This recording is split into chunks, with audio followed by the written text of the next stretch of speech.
ওকে, আমাদের রেকর্ডিং শুরু হয়ে গেছে। তো আজকে আমাদের হলো ভয়েস চেঞ্জের ক্লাস। ভয়েস চেঞ্জ মানে আমরা সবাই জানি বাচ্য পরিবর্তন, বাচ্য কিভাবে পরিবর্তন করতে হয়, বাস্তব জীবনের কাজ কি, এইগুলো ব্যাপার স্যাপার আজকে আমরা এখানে আসলে শিখবো। তো ভয়েস চেঞ্জ আছে, ডিগ্রিও আছে। ভয়েস চেঞ্জ আমাদের পার্ট 1, সেই পার্ট 1 আমরা আসলে দেখবো যে স্লাইডের মধ্যে কি কি আছে। আপনি দেখতেছেন জাস্ট দুইটা সেন্টেন্স লিখে রাখছি, I eat rice and the next one is rice is eaten by me. Okay, এই দুইটা নিয়ে আমাদের 1 ঘন্টা লাগবে আজকে বুঝাইতে আর কি। যাই হোক, তারপর অনেকগুলো সাদা স্লাইড সাদা স্লাইড সাদা স্লাইড দেওয়া, মানে যেখানে আমরা আসলে লিখে লিখে প্রকাশ করব যে কোনটা কিভাবে হয় না হয়। ওকে, তারপর আমরা অ্যাপ্লিকেন্স দেখবো, প্রয়োগ। যে এই ভয়েস চেঞ্জ, যে পৃথিবীতে 12 প্রকার টেন্স আছে, এই 12 প্রকার টেন্সের ক্ষেত্রে ভয়েস চেঞ্জ কিভাবে করতে হয়, সকল ইনডিফিনিট, সকল কন্টিনিউয়াস, এটসেট্রা এটসেট্রা দেখে শেষ করে ফেলবো। okay? তারপর আমরা দেখবো অ্যাসেটিভের পর ইন্টারগেটিভ সেন্টেন্সে ভয়েস চেঞ্জ কিভাবে হয়, তারপর ইম্পারেটিভ সেন্টেন্সে ভয়েস চেঞ্জ কিভাবে হয়, অপারেটিভ সেন্টেন্সে ভয়েস চেঞ্জ কিভাবে হয়। এরপর আসলে আপনার ওই যে কোয়াজি প্যাসিভ যে ভয়েসটা আছে ওটা বাস্তব জগতে কিভাবে কাজ করে। এই যে টোটাল এই টু জি ঝামেলাগুলো আছে না ভয়েস চেঞ্জ নিয়ে, যত রকম কাহিনী, সব কাহিনী আমরা এখানে আসলে ক্লোজ করার চেষ্টা করব। কথা না বাড়ায় একদম প্রথমে চলে আসি। ক্লাস নাম্বার 6 বা সামথিং হইতে পারে, তো 6 লিখে রাখছি, কনসিডার করেন যদি ওর ফল কিছু লিখে রাখি। তো ভয়েস চেঞ্জ দেখেন এখানে দুটো বাক্য লেখা, I eat rice and the next one is rice is eaten by me.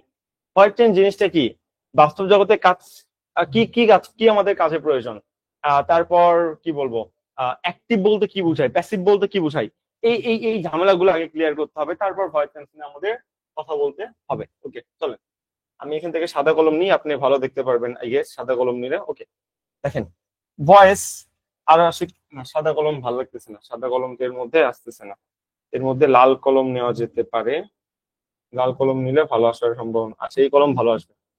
দেখেন ভয়েস মানে কি বলা হয়, আচ্ছা এটাও ভালো আসতেছে না, আমরা একদম সাদা স্লাইডই নেই, এটা খুব ঝামেলা। ওকে, চলেন এবার ঠিক আছে। Voice change, VOIC, voice change, ANZE, ঠিক আছে। দেখেন ভয়েস মানে অনেক মিনিং হয়, অনেক অনেক মিনিং হয়। ভয়েস মানে আমরা জানি বাচ্য, ঠিক আছে। ভয়েস মানে বাক্য হয়, বাক্য বা যেটাকে সেন্টেন্স বলে, ভয়েস মানে কি হয়, বাক্য হয়। আর চেঞ্জ মানে কি, পরিবর্তন, পরিবর্তন। তো আমি একটু মডিফাই করে যদি বলতে চাই এটা বাক্য পরিবর্তন, আমি খুব একটা ভুল করব না, ঠিক আছে।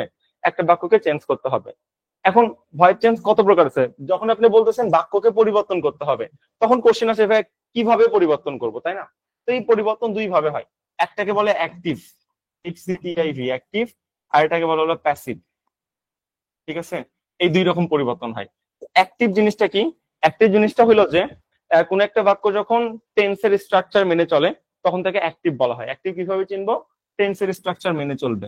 কোন একটা সেন্টেন্স যদি টেন্সের স্ট্রাকচার মেনে চলে, টেন্সের স্ট্রাকচার মেনে চলবে, STRUCTURE, স্ট্রাকচার মেনে চলবে। ওকে, তো টেন্সের স্ট্রাকচার যদি মেনে চলে তখন সেটাকে আমরা অ্যাক্টিভ বাক্য বলে থাকি, ঠিক আছে।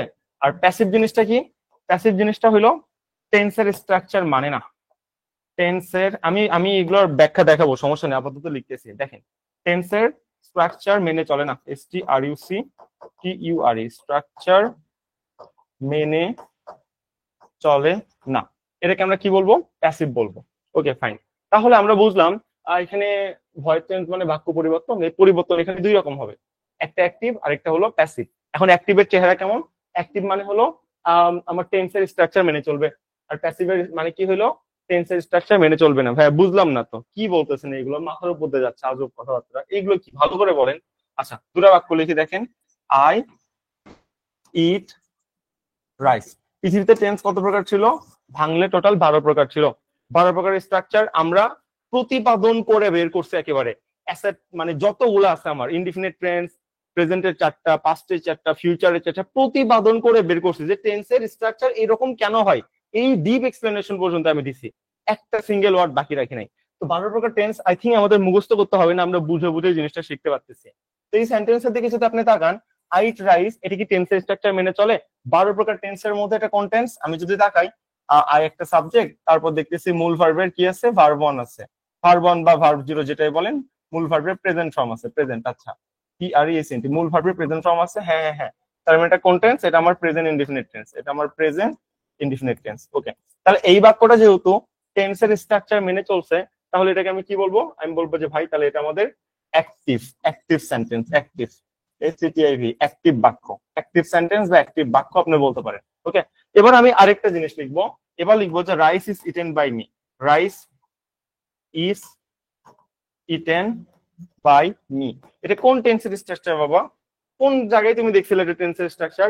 জীবনে কোন টেন্সের মধ্যে আমি তোমাকে শিখাইছি যে সাবজেক্টের পর অ্যামিজার হলো, তারপর মূল ভার্বের ভার্ব 3, 12 প্রকার টেন্স যে শিখলা, কোন টেন্সে দেখছিলা অ্যামিজার অক্সিলারি ভার্বের পর মূল ভার্বের ভার্ব 3 হয়? এরকম দেখছিলা? না তুমি দেখছিলা যে অ্যামিজারের পর মূল ভার্বের ভার্ব 4 অর্থাৎ প্রেজেন্ট পার্টিসিপল হয়? কোনটা দেখছিলা? তার মানে অ্যামিজারের পর জীবনে কোনো টেন্সের মধ্যে, কোনো টেন্সের স্ট্রাকচারের মধ্যে আমি মূল ভার্বের ভার্ব 3 দেখতে পারিনি ভাই। তাহলে এই সেন্টেন্স তো 12 প্রকার টেন্সের মধ্যে পড়তেছে না। এই সেন্টেন্সের স্ট্রাকচার যেহেতু 12 প্রকার টেন্সের মধ্যে পড়তেছে না, এই জন্য এটাকে আমি এক সেকেন্ডে কি বলবো?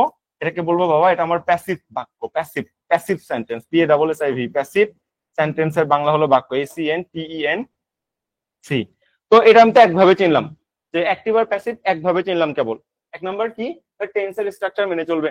টেন্সের স্ট্রাকচার মানে কি? 12 প্রকার স্ট্রাকচারের মধ্যে যে কোনো একটা স্ট্রাকচারের মধ্যে পড়লে সেটা টেন্সের স্ট্রাকচার মেনে চলা। আর প্যাসিভের এক নাম্বার কি লিখছিলাম যে ভাই দেখো টেন্সের স্ট্রাকচার মেনে চলবে না। এই যে rice is eaten by me, এটা একটা স্ট্রাকচার।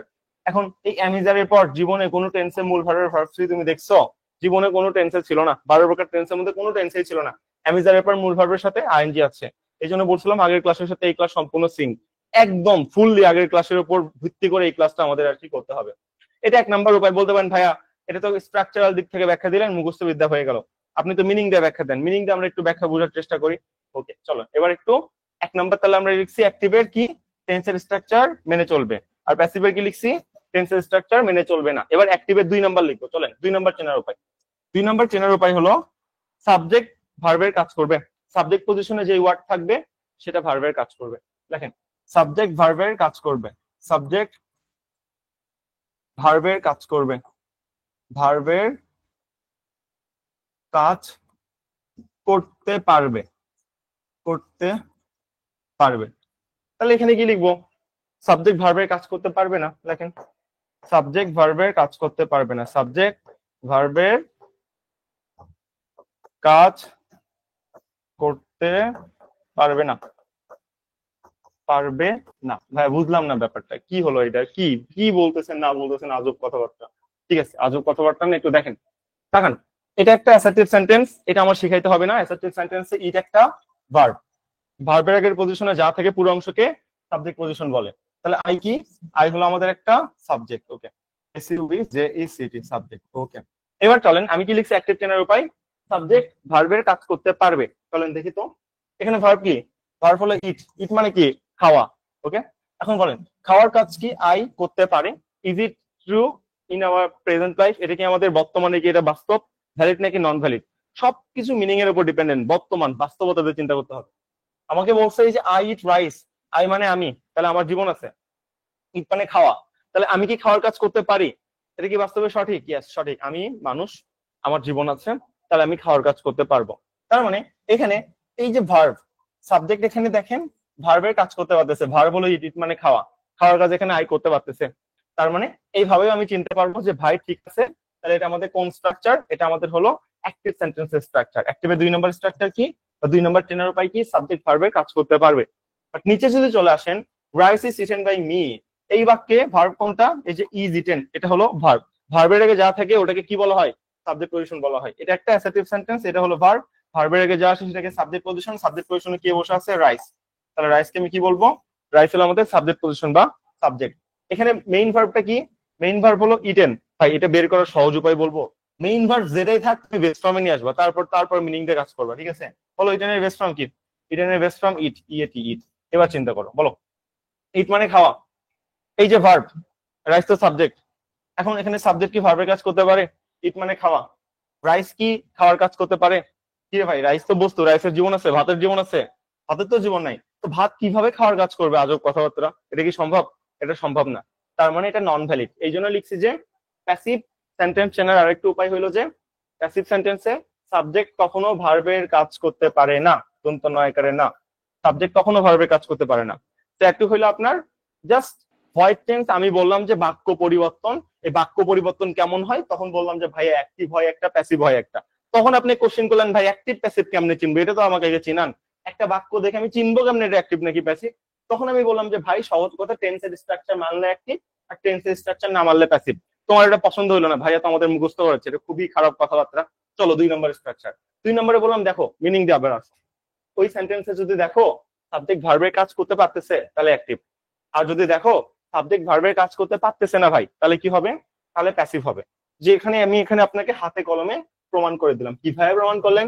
এই যে মানে খাওয়ার কাজ আই করতে পারে, তাহলে এটা ভ্যালিড, এই জন্য এটা কোন সেন্টেন্স, এই জন্য এটা অ্যাক্টিভ বাক্য।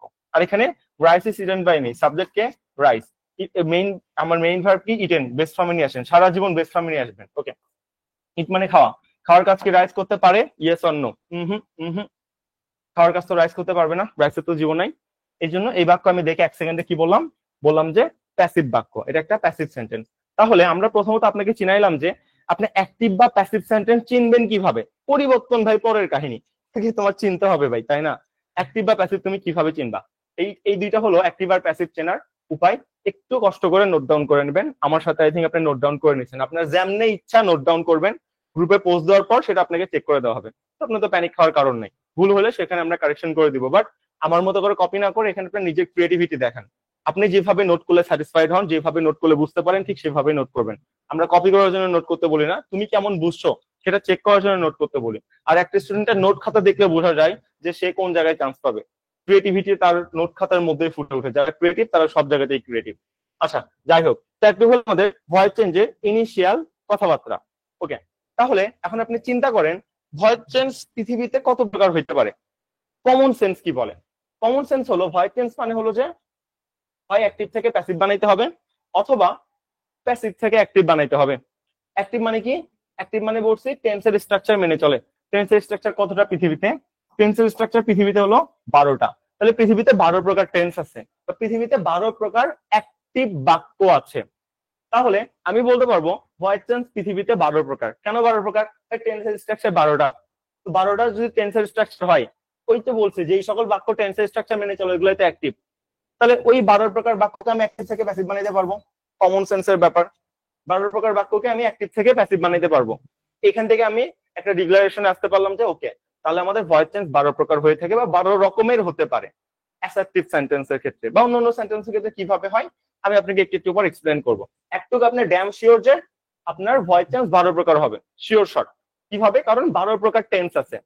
টেন্সের স্ট্রাকচার মানে সেটা অ্যাক্টিভ স্ট্রাকচার। আপনার অ্যাক্টিভ থেকে কি বানাইতে হবে? প্যাসিভ বানাইতে হবে, অথবা প্যাসিভ থেকে অ্যাক্টিভ বানাইতে হবে। ঘুরে ফিরে 12 প্রকার স্ট্রাকচার নিয়ে আপনার খেলতে হবে। ওকে, তো এখান থেকে আপনি ছোট করে লিখে নিতে পারেন যে ভয়েস চেঞ্জ আপনার 12 প্রকার হয়ে থাকে, মানে অর্থাৎ ভয়েস চেঞ্জ মানে তো অ্যাক্টিভ থেকে প্যাসিভ, তাই না? 12 প্রকার হয়ে থাকে, বা প্যাসিভ থেকে অ্যাক্টিভ, দুটাই কথা। বাক্য পরিবর্তন করতে বলছে, পরিবর্তন 2 প্রকার, হয় অ্যাক্টিভ না হয় প্যাসিভ। যে কোনো একটা দেওয়া থাকবে, তোমার ভাই আরেকটা পরিবর্তন করে দেখাইতে হবে। অনেক সময় কি লেখে জানো? অনেক সময় এইভাবে লেখে আই ইট রাইস, ব্র্যাকেটে দিয়ে বলে ভয়েস চেঞ্জ। ব্র্যাকেটে কি বলে? ভয়েস চেঞ্জ, VOICE ঠিক আছে? তার মানে কি? তার মানে হলো এটার ভয়েস চেঞ্জ করো। ভয়েস চেঞ্জ কত প্রকার? 2 প্রকার, হয় অ্যাক্টিভ না হয় প্যাসিভ। তার মানে কি ভাই তোমার এখানে চিন্তা হবে অ্যাক্টিভের স্ট্রাকচার নাকি প্যাসিভের স্ট্রাকচার। যদি অ্যাক্টিভ হয় প্যাসিভ বানাবা, আর যদি প্যাসিভ হয় তোমার অ্যাক্টিভ বানিয়ে দিতে হবে। দুই দুই ধরনের কাহিনী তো ঘটবে, তাই না? তো আমি দেখলাম যে খাওয়ার কাজ আই করতে পারতেছে, তাহলে এটা অ্যাক্টিভ স্ট্রাকচার। আরো শিওর হওয়ার জন্য দেখলাম ভাই এটা প্রেজেন্ট ইনডিফিনিট টেন্সের স্ট্রাকচার, আর এরপর মূল ভার্বের প্রেজেন্ট ফর্ম। ওকে, তাহলে প্রেজেন্ট ইনডিফিনিট টেন্সের স্ট্রাকচার মানে এটা আমাদের অ্যাক্টিভ স্ট্রাকচার। অ্যাক্টিভ থেকে কি বানাইতে হবে? অ্যাক্টিভ থেকে আমাদের প্যাসিভ বানাইতে হবে। তাহলে এবার আপনার নেক্সট কোশ্চেন হইতে পারে ভাইয়া অ্যাক্টিভ থেকে প্যাসিভ বানাবো কিভাবে? আপনি বলছেন রুলস মুখস্থ করা যাবে না, রুলস ছাড়া আমাকে একটু বেসিক দিয়ে এক্সপ্লেন করেন যে এই 12 প্রকার টেন্সকে অ্যাক্টিভ থেকে প্যাসিভ কিভাবে বানানো যায়। এটা যদি আপনি বলতে পারেন তাহলে আমরা টেন্স মানে কি বলে ভয়েস চেঞ্জ আর কখনো আটকাবো না। এটা আপনাদের 2 নম্বর থিওরি। চলেন তাহলে 2 নম্বর থিওরিতে আমরা কি শিখবো? অ্যাক্টিভ থেকে প্যাসিভ বানাবো কিভাবে, কোন রকম রুলস ছাড়া বেসিক দিয়ে কিভাবে বানাবো। শেষ। নেক্সট পেজে আসি, চলেন। ওকে, নেক্সট পেজে আমাদের কাজ হলো অ্যাক্টিভ থেকে প্যাসিভ বানাবো কিভাবে। আমি কি পারি? এগুলো তো আমরা পারি না, না পারলেও শিখতে হবে, কি আর করার। দেখেন আমি কি এরকম মানে কেমন হয় যদি আমি আপনাকে 12 প্রকার টেন্সের ক্ষেত্রে অ্যাক্টিভ থেকে প্যাসিভ কেমন হবে একটা শর্টকাটের মাধ্যমে শিখাই দিই। ভাইয়া শর্টকাট কেন শিখাবেন? আপনি তো বেসিক ছাড়া শিখান না, শর্টকাট কেন আনতেছেন ভাই? আগে শর্টকাটে শিখ, আমি একটু পর এক্সপ্লেন করবো যে ওই শর্টকাট আমি কই থেকে বানাইছি, ঠিক আছে? তাহলে সুবিধা হবে। এইভাবে এই ক্লাস আমি 50 থেকে 60 বার নিয়ে আসি, তো আমি জানি কোনটায় কি কি কিভাবে কোশ্চেন করে। দেখো তাহলে আমার সাথে একটু লিখে নাও আমাদের যেহেতু অ্যাক্টিভ থেকে প্যাসিভ 12 প্রকার হয়ে থাকে, তো আমি এখানে একটু একটু লিখে নিই অ্যাক্টিভ থেকে প্যাসিভ কত প্রকার। অ্যাক্টিভ থেকে প্যাসিভ হলো 12 প্রকার, PWSIV প্যাসিভ 12 প্রকার, মানে টেন্সের পরিবর্তন। ওকে, তাহলে আমি 1 নাম্বার থেকে একটু লেখার চেষ্টা করি। লেখেন সকল ইনডিফিনিট টেন্সের ক্ষেত্রে, সকল ইনডিফিনিট টেন্স, সকল আমার সাথে লিখে নেবেন INDEFINIT, সকল ইনডিফিনিট টেন্স TNS টেন্সের ক্ষেত্রে কি হবে, আমি কি জানি কি হবে? সকল ইনডিফিনিট টেন্সের ক্ষেত্রে এক্সট্রা করে আপনার কি আনতে হবে? সকল ইনডিফিনিট টেন্সের ক্ষেত্রে বি ভার্বের সাথে, বি ভার্বের সাথে, বি ভার্বের সাথে VERB, বি ভার্বের সাথে মূল ভার্বের ভার্ব 3 আনতে হবে। মেইন ভার্ব, মেইন ভার্বের ভার্ব 3 1 নাম্বার। জাস্ট আমি কেন আনতে হবে একটু পর আমি ডিপলি এক্সপ্লেন করবো, বাট আপাতত একটু কষ্ট করে লিখে নেন। পৃথিবীতে যত প্রকার ইনডিফিনিট টেন্স আছে সেগুলোর ভয়েস চেঞ্জ কি হবে? বি ভার্বের সাথে মূল ভার্বের ভার্ব 3। এখন আপনার কোশ্চেন হতেই পারে যে ভাইয়া তাহলে ইনডিফিনিট তো 3 প্রকার, একটা হলো প্রেজেন্ট ইনডিফিনিট। দেখেন PRESENT প্রেজেন্ট ইনডিফিনিট, প্রেজেন্ট ইনডিফিনিটে কি হবে? প্রেজেন্ট ইনডিফিনিটে কি? প্রেজেন্ট ইনডিফিনিট মানে ভার্বের কয় নাম্বার ফর্ম? ভার্বের 1 নাম্বার ফর্ম না? 1 নাম্বার ফর্ম। তো বি ভার্বটা ভার্বের 1 নাম্বার ফর্মে কি হয়ে যায়? অ্যামিজার হয়ে যায় না? অ্যামিজার। তাহলে দেখেন প্রেজেন্ট ইনডিফিনিটের ক্ষেত্রে am, is অথবা are, অ্যামিজারের সাথে কি হবে? অ্যামিজারের সাথে মূল ভার্বের ভার্ব 3 হয়ে যাবে। তাহলে পাস্ট ইনডিফিনিটে কি হবে? পাস্ট ইনডিফিনিট, পাস্ট ইনডিফিনিট মানে কি? বি ভার্বের কয় নাম্বার ফর্ম? 2 নাম্বার। 2 নাম্বার মানে কি? 2 নাম্বার মানে was were। ঠিক আছে, এগুলো এগুলো আজকের পড়া না। was were এর সাথে মূল ভার্বের ভার্ব 3। তারপর আছে কি? ফিউচার ইনডিফিনিট, তাই না? FUTURE, future indefinite. Future indefinite মানে কি? ফিউচার ইনডিফিনিট মানে হলো আপনার আমার দেখা যাচ্ছে বি ভার্বের কয় নাম্বার ফর্ম হবে? বি ভার্বের বেস ফর্ম হবে। কেন বি ভার্বের বেস ফর্ম হবে বলেন তো? ফিউচার টেন্সের স্ট্রাকচার কি বলেন তো? I will eat rice, I will eat rice. তো এক্সট্রা করে এই এরপর যদি কোনো একটা ভার্ব আসতে হয়, উইল তো একটা মডেল অক্সিলারি, মডেল অক্সিলারির পর কোন ফর্ম বসে? মডেল অক্সিলারির পর বেস ফর্ম বসে না? হ্যাঁ ভাইয়া, মডেল অক্সিলারির পর বেস ফর্ম বসে। সেই জন্য আমি বলতেছি ফিউচার ইনডিফিনিট টেন্সের ক্ষেত্রে আপনার কি করতে হবে? বি ভার্বের ক্ষেত্রে বি বসবে, বি প্লাস মূল ভার্বের ভার্ব 3। এই 3 রকম কাহিনী হয়ে যাবে। কই থেকে পাইলেন? তাই প্রেজেন্ট ফর্ম মানে 1 নাম্বার, 1 নাম্বার মানে বি ভার্বের 1 নাম্বার ফর্ম অ্যামিজার, বি ভার্বের 2 নাম্বার ফর্ম was are। আর ফিউচার ইনডিফিনিট মানে হলো আপনার বেস ফর্মই হবে। কেন বেস ফর্ম হবে? কারণ ফিউচারে একটা চিহ্ন উইল থাকে, উইল একটা মডেল অক্সিলারি, এই মডেলের পর সারা জীবন বেস ফর্ম বসে। তাই বলছি ফিউচার ইনডিফিনিটের ক্ষেত্রে কি হয়? বি ভার্বের সাথে শুধুমাত্র বি ওয়ার্ডই হবে এটার সাথে, অর্থাৎ বেস ফর্মের সাথে মূল ভার্বের ভার্ব 3 হয়ে যায়। এটা হলো সকল ইনডিফিনিটের ক্ষেত্রে। ওকে, 1 নাম্বার কাহিনী শেষ। নাম্বার 2 দেখেন ভাইয়া, সকল, জি বলেন। ভাই আমরা কি তাহলে টেন্সের বুঝিনি, টেন্সের আরেক নাম একটিভ কি বলতে পারবো? একটু যদি ভালো করে বলতেন, টেন্সের আরেকটা কি বলতে পারবো? একটিভ কি বলতে পারবো? টেন্সের আরেক হ্যাঁ, নাম? টেন্সের আরেকটা নাম অ্যাক্টিভ স্ট্রাকচার, বলতে পারবেন, কোনো সমস্যা নেই। টেন্স স্ট্রাকচার মানে অ্যাক্টিভ স্ট্রাকচার। ওকে, মিউট করি, নয়েজ আসছে অনেক। দেখেন সকল কন্টিনিউয়াস এর ক্ষেত্রে তাহলে কি হবে? সকল কন্টিনিউয়াস এর ক্ষেত্রে লেখেন being, BEING, being, BEING, being, being. Continuous মানে কয় নাম্বার ফর্ম? ভার্বের 4 নাম্বার ফর্ম না? তো বি ভার্বের 4 নাম্বার ফর্ম কি হয়? বি ভার্বের সাথে আইএনজি না? তো লেখো তাহলে সকল কন্টিনিউয়াস টেন্সের ক্ষেত্রে কি হবে? বিং প্লাস মূল ভার্বের ভার্ব 3। যত প্রকার কন্টিনিউয়াস আছে সবার ক্ষেত্রে, present continuous, past continuous, future continuous, সবার ক্ষেত্রেই হবে এক্সট্রা করে কি? Being plus verb 3। দেখো 3 নাম্বার লেখো সকল পারফেক্টের ক্ষেত্রে, সকল সকল পারফেক্ট টেন্সের ক্ষেত্রে, পারফেক্ট PERFECT, সকল পারফেক্টের ক্ষেত্রে কি হবে? বিন, BEEN, বিন প্লাস মূল ভার্বের ভার্ব 3। কেন হবে বলো তো? বলো, বি ভার্বের ভার্ব 3 কি? বি ভার্বের ভার্ব 3 আমাদের কি হয়? বিন হয় না? বিন হয়। তো ওখান থেকে আসছে তোমার পারফেক্ট টেন্সের ক্ষেত্রে, তো বিন প্লাস মূল ভার্বের ভার্ব 3 হবে। 4 নাম্বার লেখো সকল পারফেক্ট কন্টিনিউয়াস এর ক্ষেত্রে, সকল perfect continuous, PERFECT, perfect continuous এর ক্ষেত্রে কি হবে? বিং, BEING, বিং প্লাস মূল ভার্বের ভার্ব 3। ভাইয়া ভুল লিখলেন, বুঝলাম না, বিং কেন লিখলেন? আপনি তো সকল কন্টিনিউয়াসেও বিং লিখছেন, সকল পারফেক্ট কন্টিনিউয়াসেও বিং লিখছেন। হ্যাঁ ভাই, এটাই হবে, আমি ভুল লিখি নাই। তাহলে আমার সাথে এটা একটু কষ্ট করে মুখস্থ করেন, এটার ফলাফল একটু পর আপনি টের পাবেন যে কাহিনী কি ঘটতেছে। ওকে, সকল ইনডিফিনিটের ক্ষেত্রে কি হয়? বি ভার্বের সাথে মূল ভার্বের ভার্ব 3 হয়। প্রেজেন্ট টেন্সের ক্ষেত্রে বি ভার্বটা অ্যামিজার হয়ে যায়, পাস্ট টেন্সের ক্ষেত্রে বি ভার্বটা ওয়াজার হয়ে যায়, আর ফিউচার ইনডিফিনিটের ক্ষেত্রে বি ভার্বটা বি থাকে। কেন? কারণ উইল একটা মডেল অক্সিলারি, মডেল অক্সিলারির পর সারা জীবন বেস ফর্ম বসে। 1 নাম্বার কাহিনী। সকল ইনডিফিনিট বি ভার্বের সাথে মূল ভার্বের ভার্ব থ্রি, বি ভার্বের সাথে মূল ভার্বের ভার্ব থ্রি। সকল কন্টিনিউয়াস বা পারফেক্ট কন্টিনিউয়াস দুটাই, কন্টিনিউয়াস নাম থাকলেই হলো। সকল কন্টিনিউয়াস মানে কত প্রকার continuous? Present continuous, past continuous, future continuous. সকল পারফেক্ট কন্টিনিউয়াস মানে কি? Present perfect continuous, past perfect continuous আর ফিউচার পারফেক্ট কন্টিনিউয়াস। তাহলে কন্টিনিউয়াস 6 প্রকার আছে আমাদের, আমরা জানি। নর্মাল কন্টিনিউয়াস এর ক্ষেত্রে সময় উল্লেখ থাকে না, আর পারফেক্ট কন্টিনিউয়াস এর ক্ষেত্রে সময় উল্লেখ থাকে। এগুলো টেন্সে আমরা 2-3 ঘন্টা ধরে পড়ে আসছিলাম। তো এই সকল যদি দেখো কন্টিনিউয়াস এর স্ট্রাকচার আছে, তখন প্যাসিভ পার্টটা আমি কি করতে হবে? Being, B E I N G, being, being, B E I N G, being, being plus মূল ভার্বের ভার্ব থ্রি। ভাই বির সাথে আইএনজি আছে, প্লিজ। কন্টিনিউয়াস মানে 4 নাম্বার ফর্ম, 4 নাম্বার ফর্ম মানে বেস্ট ফর্মের সাথে আইএনজি, প্লিজ এই জিনিসগুলো ভুল করবেন না। আর শুধুমাত্র পারফেক্টের ক্ষেত্রে কি হবে? পারফেক্ট টেন্সের ক্ষেত্রে B double N, bin, B double N, been, বিন, বিনের সাথে মূল ভার্বের ভার্ব থ্রি হবে। ধরেন আপাতত আমি আপনাকে একটু মুখস্থ করলাম, একটু পর ব্যাখ্যা দিব কেন এটা এরকম হয়, ঠিক আছে? জীবন অনেক কিছু মুখস্থ করছেন, এটা খুব বড় কিছু না। তাহলে সকল ইনডিফিনিটে কি হবে? বি ভার্বের সাথে মূল ভার্বের ভার্ব থ্রি। যত রকম কন্টিনিউয়াস আছে, নর্মাল কন্টিনিউয়াস, পারফেক্ট কন্টিনিউয়াস, সবগুলোর সাথে কি হবে? Being, B E I N G, being, being plus মূল ভার্বের verb three. And the last, সকল শুধুমাত্র পারফেক্ট এর ক্ষেত্রে কি হবে? Been, B double N, been, been plus মূল ভার্বের ভার্ব থ্রি। আরে ভাই এটা তো সহজ, এত আর বলেন কেন? নর্মাল ইনডিফিনিট, বি ভার্বের সাথে মূল ভার্বের ভার্ব থ্রি, 6 প্রকার continuous, B E I N G, being, being plus verb three. আর 3 প্রকার যে পারফেক্ট থাকে শুধুমাত্র পারফেক্ট, সেটার ক্ষেত্রে B double E N, been plus মূল ভার্বের ভার্ব থ্রি। এটা প্যাশনের কি আছে? আজব কথাবার্তা। ওকে, তো একটু যদি আপনি পারেন তাহলে আপনি ভয়েড চেঞ্জ শেষ। ভয়েড চেঞ্জ আমরা অলরেডি শেষ করে ফেলছি, এখন শুধু প্র্যাকটিস করবো এবং এটা কেন হইলো সেটা আপনাকে ব্যাখ্যা দিব। তার আগে আরেকটা জিনিস দেখাই, এদিকে একটু তাকান। I eat rice. আমি যত প্রকার সেন্টেন্স অ্যাক্টিভ থেকে প্যাসিভ বানাই, আমি অ্যাকচুয়ালি কি করি বলেন তো? অ্যাকচুয়ালি কি করি? রাইস কি? আই ইট, আমি খাই। কি খাই বা কাকে খাই? রাইস, চাল খাই। তাহলে এটা আমাদের একটা অবজেক্ট। কি বা কাকে দ্বারা কোশ্চেন করে যা উত্তর পাওয়া যায় সেটা অবজেক্ট। এগুলো আপনাদের সুন্দর মতো প্রথম ক্লাসেই শেখানো হয়েছিল। আর আইটা কি হবে? আইটা হলো সাবজেক্ট। তো ভয়েস চেঞ্জের সময় কি হয়, এটা অনেকে আবার রুলস আকারে মুখস্থ করে। ভয়েস চেঞ্জের সময় অবজেক্টটা সাবজেক্ট হয়ে যায়। তাহলে রাইসটা অবজেক্ট ছিল, কি হয়ে যাবে?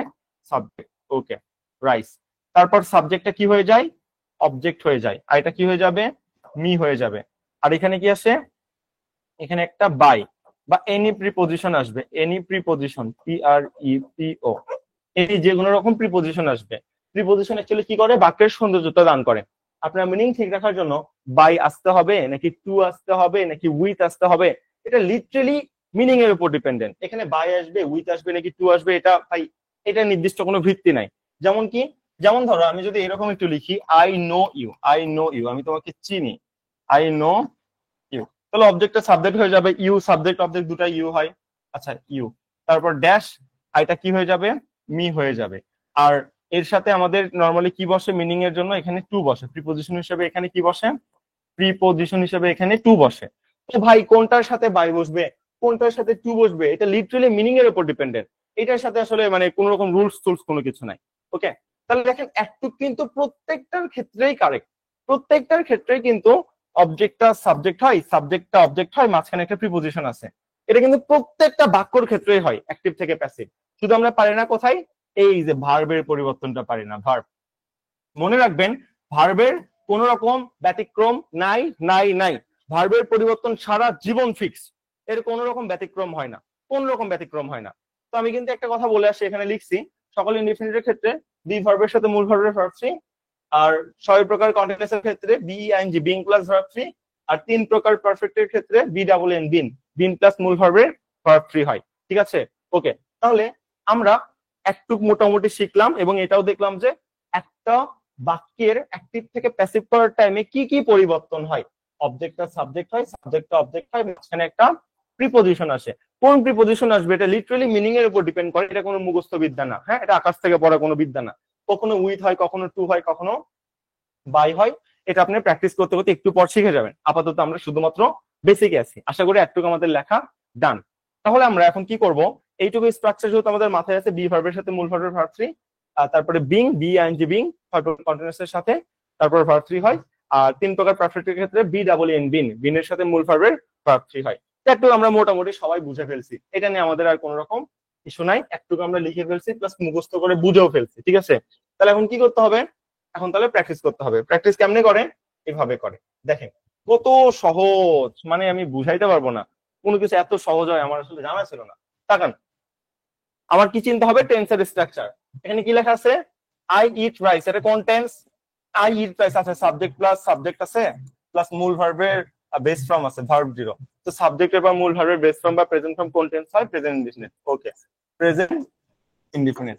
তাহলে এটা আমার প্রেজেন্ট ইনডিফিনিটের স্ট্রাকচার। ওকে, তো সকল ইনডিফিনিট টেন্সের ক্ষেত্রে কি হয়? সকল ইনডিফিনিট টেন্সের ক্ষেত্রে বি ভার্বের সাথে মূল ভার্বের ভার্ব থ্রি হয়, মানে এটা এক্সট্রা করে নিয়ে আসতে হয়। ঠিক আছে, এখন প্রেজেন্ট টেন্সে বি ভার্ব কি কি হয়? প্রেজেন্ট টেন্সে বি ভার্ব হয় হলো এম, ইজ, আর। সোনার বাচ্চারা এগুলো ভুলে গেছে, তাহলে তাই কষ্ট করে একবার লিখে দিতে হবে। বলতে ভাইয়া কি বলে, বুঝি না তো। বুঝো না? চলো লিখে দিই, বলো। বেস ফর্ম কি? বেস ফর্ম হলো বি। বলো প্রেজেন্ট ফর্ম কি? Am is are, am is are. বলো পাস্ট ফর্ম কি? ওয়াজ আর। এই তিনটাকে কি বলে বাবা? এই তিনটাকে বলে ফাইনাইট। সব ভুলে গেছো, সুন্দর। এটাকে কি বলে? ভার্ব থ্রি কে পাস্ট পার্টিসিপল কি হয়? B double E N. এটাকে কি বলে? প্রেজেন্ট পার্টিসিপল কি হয়? বি ভার্বের সাথে আই এন জি। এটাকে কি বলে? ইনফিনিটিভ টু কি হয়? বেস ফর্ম আগে একটা টু বসে। এই তিনটাকে কি বলা হয়? এই তিনটাকে বলে এনএফভি। এনএফভি মানে কি? Non finite. এগুলো কি ভুলে গেছো? তো আমি এখানে খারাপ কি লিখছি? আমি বললাম যে প্রেজেন্ট টেন্স, তাই বি ভার্বটা কিছু হয়ে যাবে, বি ভার্বটা ভার্ব হয়ে যাবে। আমি এটা লিখছি, আমি খারাপ কিছু লিখছি না। তো চলো তাহলে কি হবে? এক্সট্রা করে বি ভার্বের সাথে মূল ভার্বের ভার্ব থ্রি নিয়ে আসতে হবে। ওকে চলো করি, চলো চলো চলো। অবজেক্টটা সাবজেক্ট বানাও। অবজেক্টটা সাবজেক্ট হয়ে গেছে, এই যে আই সাবজেক্টটা অবজেক্ট হয়ে গেছে, মাঝখানে একটা প্রিপজিশন আসছে। এটা সবার ক্ষেত্রেই সেম, দেখবা। দেখো, আবার দেখো, অবজেক্টটা সাবজেক্ট, সাবজেক্টটা অবজেক্ট, মাঝখানে প্রিপজিশন। আবার দেখো, অবজেক্টটা সাবজেক্ট হয়ে গেছে, সাবজেক্টটা অবজেক্ট হয়ে গেছে, মাঝখানে প্রিপজিশন। দেখছো? আবার দেখো, অবজেক্টটা সাবজেক্ট, এই যে দেখো সাবজেক্টটা অবজেক্ট, মাঝখানে প্রিপজিশন। এই দেখো, অবজেক্টটা সাবজেক্ট, সাবজেক্টটা হয়ে গেছে কি? অবজেক্ট, মাঝখানে একটা প্রিপজিশন। আবার দেখো, অবজেক্টটা সাবজেক্ট, এই দেখো সাবজেক্টটা অবজেক্ট, মাঝখানে প্রিপজিশন। তার মানে আমরা একটা জিনিস বুঝতে পারতেছি এখান থেকে, সেটা হইলো যে ভাই আমার ওইটা একটা বেসিক একটা র ফাইল। অবজেক্টটা সাবজেক্ট হবে, সাবজেক্টটা অবজেক্ট, মাঝখানে প্রিপজিশন। এটা একটা বেসিক থিওরি, এটা আমাদের মুখস্থ করার কিছু নাই। আমাদের যা জানতে হবে এটা হইলো যে ভার্বের পরিবর্তনটা কিভাবে হচ্ছে। আমি তোমাকে এটাই শিখাবো। বলো, এই যে আই ইট রাইস, ইটটা এখানে আমার কোন টেন্সে আছে? এটা প্রেজেন্ট ইনডিফিনিট। ওকে, P1I মানে প্রেজেন্ট ইনডিফিনিট। প্রেজেন্ট ইনডিফিনিটের ভয়েস চেঞ্জের জন্য কি করতে হয়? এক্সট্রা করে একটা বি ভার্ব আনতে হয়, তারপর মূল ভার্বের ভার্ব থ্রি। এক্সট্রা করে ভাই, এগুলো এক্সট্রা করে আসবে, এক্সট্রা করে আসবে, এক্সট্রা করে। ওকে, তাই আমি কি করলাম? এক্সট্রা করে একটা বি ভার্ব নিয়ে আসবো। তো রাইসের সাথে অ্যামিজারের মধ্যে কোনটা হয়? যেহেতু আমাদের প্রেজেন্ট টেন্স, অ্যামিজারের সাথে কোনটা হয়? রাইস সিঙ্গুলার, তাই এখানে আমাদের ইজ হয়ে গেল। আর মেইন ভার্ব কি ছিল? মূল মূল মূল কাজকে এখানে খাওয়া। মেইন ভার্ব কি ছিল? মেইন ভার্ব ছিল খাওয়া। এই মেইন ভার্বটা কিসে কনভার্ট করব? মেইন ভার্বটা ভার্ব থ্রিতে কনভার্ট করব। ইটের ভার্ব থ্রি কি হয়ে যায়? ইটের ভার্ব থ্রি আমাদের ইটেন হয়ে যায়। এই দেখেন, ইটটা পরিবর্তন হয়ে জাস্ট ইজ ইটেন হয়ে গেল। এটাই এটাই ভয়েড টেন্স, শেষ। আর কিচ্ছু নাই এগুলোর মধ্যে, সবগুলা সেম। এখন আমরা অন্যান্য টেন্সের ক্ষেত্রে এক এক করে দেখবো। আমি এক এক করে সবগুলো আমি ব্যাখ্যা করবো, তো একটা না বুঝলে একটা বুঝতে পারবেন, আর একটা বুঝলেই কাহিনী শেষ। আবার দেখেন, এখানে আই অ্যাট রাইস, তাই না? বেশি কিছু লেখা আছে না? অ্যাটটুক তো সারা জীবনের জন্যই সেম, অ্যাটটুক নিয়ে কাজ করার দরকার আছে? দরকার নেই। বলো অ্যাট কি? অ্যাট হলো মূল ভার্বের ভার্ব টু। মূল ভার্বের ভার্ব টু মানে কোন টেন্স? P2I, অর্থাৎ পাস্ট ইনডিফিনিট টেন্স। পাস্ট ইনডিফিনিটের ক্ষেত্রে ভয়েড চেঞ্জে কি হবে? বি ভার্বটা কি হয়ে যায় পাস্ট ইনডিফিনিটে? এই দেখো, বি ভার্বটা কি হয়ে যায় বাবা? বি ভার্বটা ওয়াজার হয়ে যায়। এগুলো আগে শিখাই আসছে, এখন বলে লাভ নাই। বি ভার্বটাও লিখে দিছে আজকে আবার। পাস্ট ইনডিফিনিটে বি ভার্বটা ওয়াজার হয়ে যায়, দেখছো? তাহলে আমি এখানে কি নিবো? রাইসটা, রাইসের সাথে কি বসে? ওয়াজ, রাইস যেহেতু সিঙ্গুলার, রাইসের সাথে ওয়াজ বসছে। স্যার মেইন ভার্বটা কি হয়ে যাবে? মেইন ভার্ব কি ছিল? অ্যাট। অ্যাটটা কি হয়ে যাবে? একটা ভার্ব থ্রি হয়ে যাবে। অ্যাট কোন ফর্ম বাবা? অ্যাট আমাদের কোন ফর্ম? অ্যাট হলো মূল ভার্বের ভার্ব টু। এটার ভার্ব থ্রি কি হয়ে যায় বাবা? ভার্ব থ্রি এটা আমাদের ইটেন হয়ে যায়। এটা হলো ভার্ব থ্রি। খারাপ কিছু লিখছি? আপনি বলেন, এখানে খারাপ কিছু আমরা লিখছি? আমরা তো এখানে মোটেই খারাপ কিছু লিখি নাই।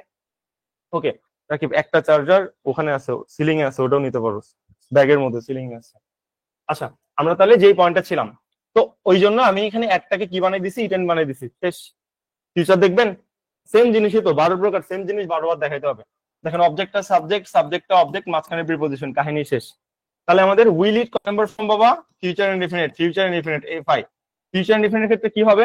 সেম, বি ভার্বের সাথে মূল ভার্বের ভার্ব থ্রি। এখন এখানে বি ভার্ব হিসেবে কি হবে বলেন তো? বলেন, উইল তো ফিউচারের চিহ্ন, উইল কি বাদ দেওয়া যাবে? সেন্টেন্সে থাকা কোনো জিনিস আপনি বাদ দিতে পারবেন? এরকম রাইট আপনার আছে? না। তো উইল যেমন ছিল এটা ফিউচারের চিহ্ন, আমি তেমনই রাখছি। আর পরে উইল ছিল, আমি রাইসের পরে উইল রেখে দিছি। আমার দোষ আছে? না। ওকে, উইল।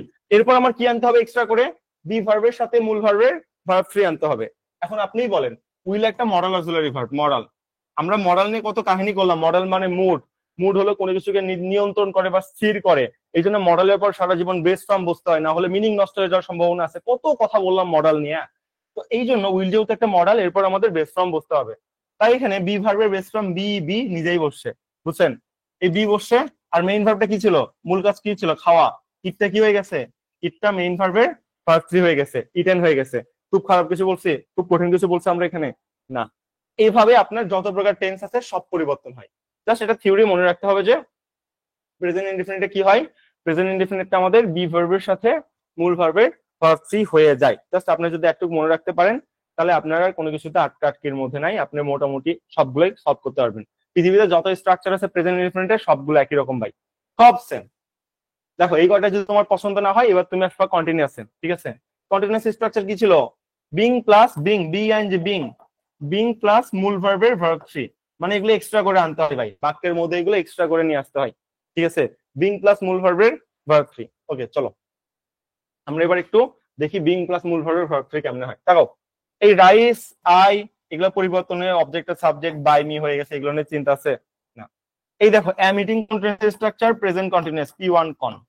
প্রেজেন্ট কন্টিনিউয়াস মানে এখানে কি হবে? প্রেজেন্ট কন্টিনিউয়াস মানে একটা এক্সট্রা করে বিং আসবে আর মেইন ভার্বটা ভার্ব ফ্রি হয়ে যাবে, শেষ। ওকে, আর এর সাথে এম ছিল, সেটা ইকুইভ্যালেন্ট পরিবর্তন হয়ে রাইসের সাথে ইজ হয়ে গেছে। বাক্যে থাকা কোনো জিনিস বাদ দেওয়ার সাহস তো আমার নাই, আছে? নাই ভাই।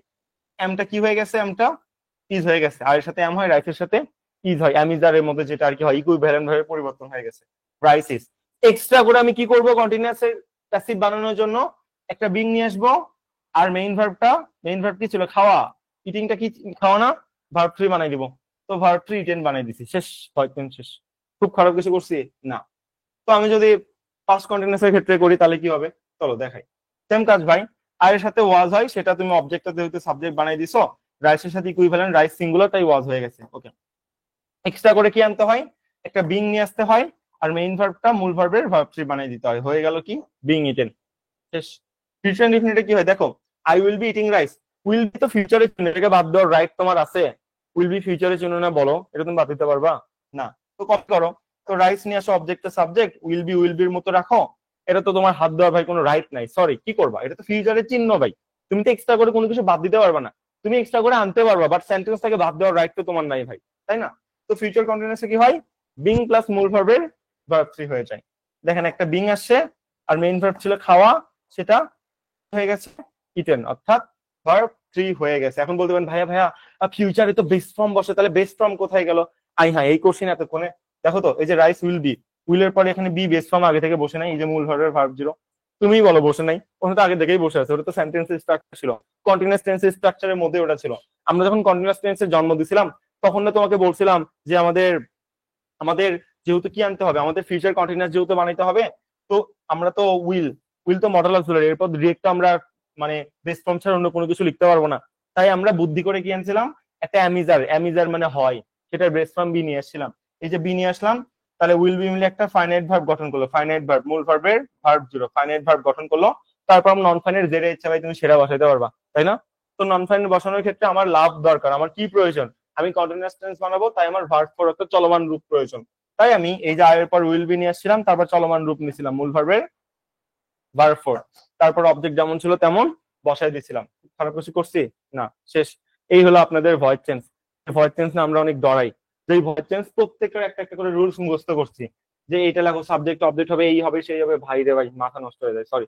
এগুলো কোনো কিছু ভয়েড চেঞ্জের ফ্যাক্টর না। ভয়েড চেঞ্জের একটাই ফ্যাক্টর যে আপনি ভার্ব পরিবর্তন করতে পারতেছেন কিনা। এবং ভয়েড চেঞ্জ যখন আপনি এমসিকিউ সলভ করবেন, আপনি কোনো দিকে তাকাবেন না, আপনি জাস্ট দেখবেন ভার্বের পরিবর্তন ঠিক আছে কিনা, শেষ। ভার্বের পরিবর্তন দেখবেন তিনটা ভুল একটা ঠিক, প্রথম দুইটা ভুল, হয় তিন নাম্বারটা ঠিক, না হয় চার নাম্বারটা ঠিক।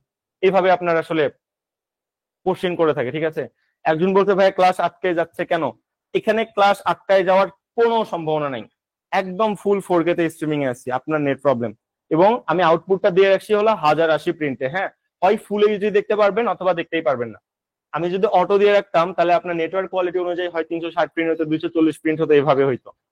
আমি একদম 1080 প্রিন্ট দিয়ে রাখছি, হয় ফুল ক্লিয়ার দেখবেন অথবা আটকায় যাবে, দুটার মধ্যে যে কোনো একটা কাহিনী হবে। বাট ক্লাস কোয়ালিটি কখনো লেস হবে না, ওকে? এভাবে আমি কোয়ালিটিটা আসলে সেট করে রাখছি। আর মেগাবাইট তো খুব একটা যায় না, আপনার 300 কেবিপিএস স্পিড যদি থাকে না, তাহলেই আপনি মানে ফুল এখানে কোনো আটকাটকি ছাড়া দেখতে পারবেন, কোনো চিন্তা করতে হবে না। ওকে, একটু হলো তাহলে আমাদের কন্টিনিউয়াস টেন্সের স্ট্রাকচার। আচ্ছা, এটা তো আমাদের আসলে রোবটের মতো ব্যাপার হয়ে যাচ্ছে না, এর বাস্তবিক ইউজ আমাদের একটু দেখতে হবে না? বাস্তবের ইউজটা কি? বাস্তবের ইউজটা হইলো আমার মনে হয়, আই এম নট শিওর, মজা করে বলতেছি আর কি, এই অ্যাক্টিভ থেকে প্যাসিভের জন্ম যে দিছে, অ্যাক্টিভ থেকে প্যাসিভের যে জন্ম দিছে, মানে এই জিনিসটার আবিষ্কার যে করছে, তার ওয়াইফ বা গার্লফ্রেন্ড অনেক টেরা লেভেলের ছিল, অনেক অত্যাচারী ছিল। ঠিক আছে, কেমন ছিল? তার ওয়াইফই বলি, না হলে হারাম হয়ে যাবে আবার। ওয়াইফটা মানে অনেক অনেক টেরা ছিল, মানে কি বলবো, যেটাকে স্টাববার্ন বলা হয়, যেটা মানে নিজে যা মনে করবে তাই, মানে একগুঁয়েমি যেটাকে আসলে বলা হয়। STUB, স্টাববার্ন। BUR, STUBBORN, এমন হবে স্টাববার্ন, STUBBORN। স্টাববার্ন মানে হলো জেদি, হ্যাঁ, প্রচুর জেদি স্বভাবের। কেন? ব্যাপারটা এরকম, খেয়াল করো। আইট রাইস মানে কি? আইট রাইস মানে কি? আইট রাইস মানে হলো আমি ভাত খাই। খুব সুন্দর, সুন্দর একটা ব্যাপার, আমি ভাত খাই, শেষ, আমি ভাত খাচ্ছি বা ভাত খাই। কেন ভাই এটাকে উল্টা পাল্টা করে পেঁচায় ঘুরায় ফিরায় যখন মানে এরকম করে কেন আমার বলতে হবে rice is eaten by me? কি দরকার ছিল? Rice is eaten by me, আমরা একটু আগে, অনেক আগে শিখে আসি যে যে কোনো রকম কনভারসেশন ট্রানজাকশন মানে হইলো আপনি স্ট্রাকচার পরিবর্তন করতে পারবেন, বা মিনিং নষ্ট করা যাবে না। মিনিং নষ্ট করা হারাম বা পাপ। আপনি স্ট্রাকচার পরিবর্তন করতে পারবেন, বাট মিনিং নষ্ট করতে পারবেন না। ঠিক আছে, এটা হলো ম্যাটার। তো প্রথমবার কাহিনী কি দেখেন তো। প্রথমবার কাহিনী হলো এই যে আই ইট রাইস, তার মানে ব্যাপারটা এরকম, ধরেন এটা হলো আমি, ঠিক আছে, এটা আমার চোখ, এটা হলো নাক, এটা হলো মুখ, এটা হলো পেট, সাপোজ। তো প্রথমবার কাহিনী হলো আই ইট রাইস, তার মানে প্রথমবার কাহিনী হলো যে ভাই ভাত, ভাত আমার পেটে যায়, এই যে আমার পেট, ভাত আমার পেটের মধ্যে আসে। এটা হলো প্রথম কাহিনী, আমি তোমাকে চিত্র দিয়ে এক্সপ্লেন করতেছি। আর দ্বিতীয়বার মিনিং কি? Rice is eaten by me. তাহলে সাবজেক্ট তো ভার্বের কাজ করতে পারতেছে না। প্যাসিভ সেন্টেন্সে ভার্বের কাজ কে করে? ভার্বের কাজ করে হলো অবজেক্ট। এই যে খাওয়ার কাজ, তাহলে কি করবে? খাওয়ার কাজ যে মি অবজেক্ট করবে। প্যাসিভ সেন্টেন্সে ভার্বের কাজ সাবজেক্ট করতে পারে না, ভার্বের কাজ কে করে? অবজেক্ট করে। ওই যেই কারক করেছিলাম, কর্ম কর্তৃবাচ্য, মনে আছে? ওইগুলাতে তোমাদের শিখাইছিলাম যে ভাই কর্ম কর্তৃবাচ্য, কর্মবাচ্যের কর্তা কিভাবে হয়, অবজেক্ট পজিশনে বসে সাবজেক্টের যখন কাজ করে, এমন কাহিনী হয় যাতে প্যাসিভ সেন্টেন্স। অনেক চিল্লায় চিল্লায় বলছিলাম। তো এটার বাংলা মিনিং কি? Rice is eaten by me. এটার বাংলা মিনিং হলো রাইস ইজ ইটেন, ভাত খাওয়া হয়, বাই মানে হলো দ্বারা, আর মি মানে হলো আমাকে। তো এটার বাংলা মিনিং কি? ভাত খাওয়া হয় আমাকে দ্বারা। কি রে ভাই, এটা ঘুরে বলার কি দরকার ছিল? কাহিনী তো সেম, এটা হলো আমি, তো এটা হলো আমার চোখ, এটা হলো আমার নাক, এটা হলো আমার মুখ।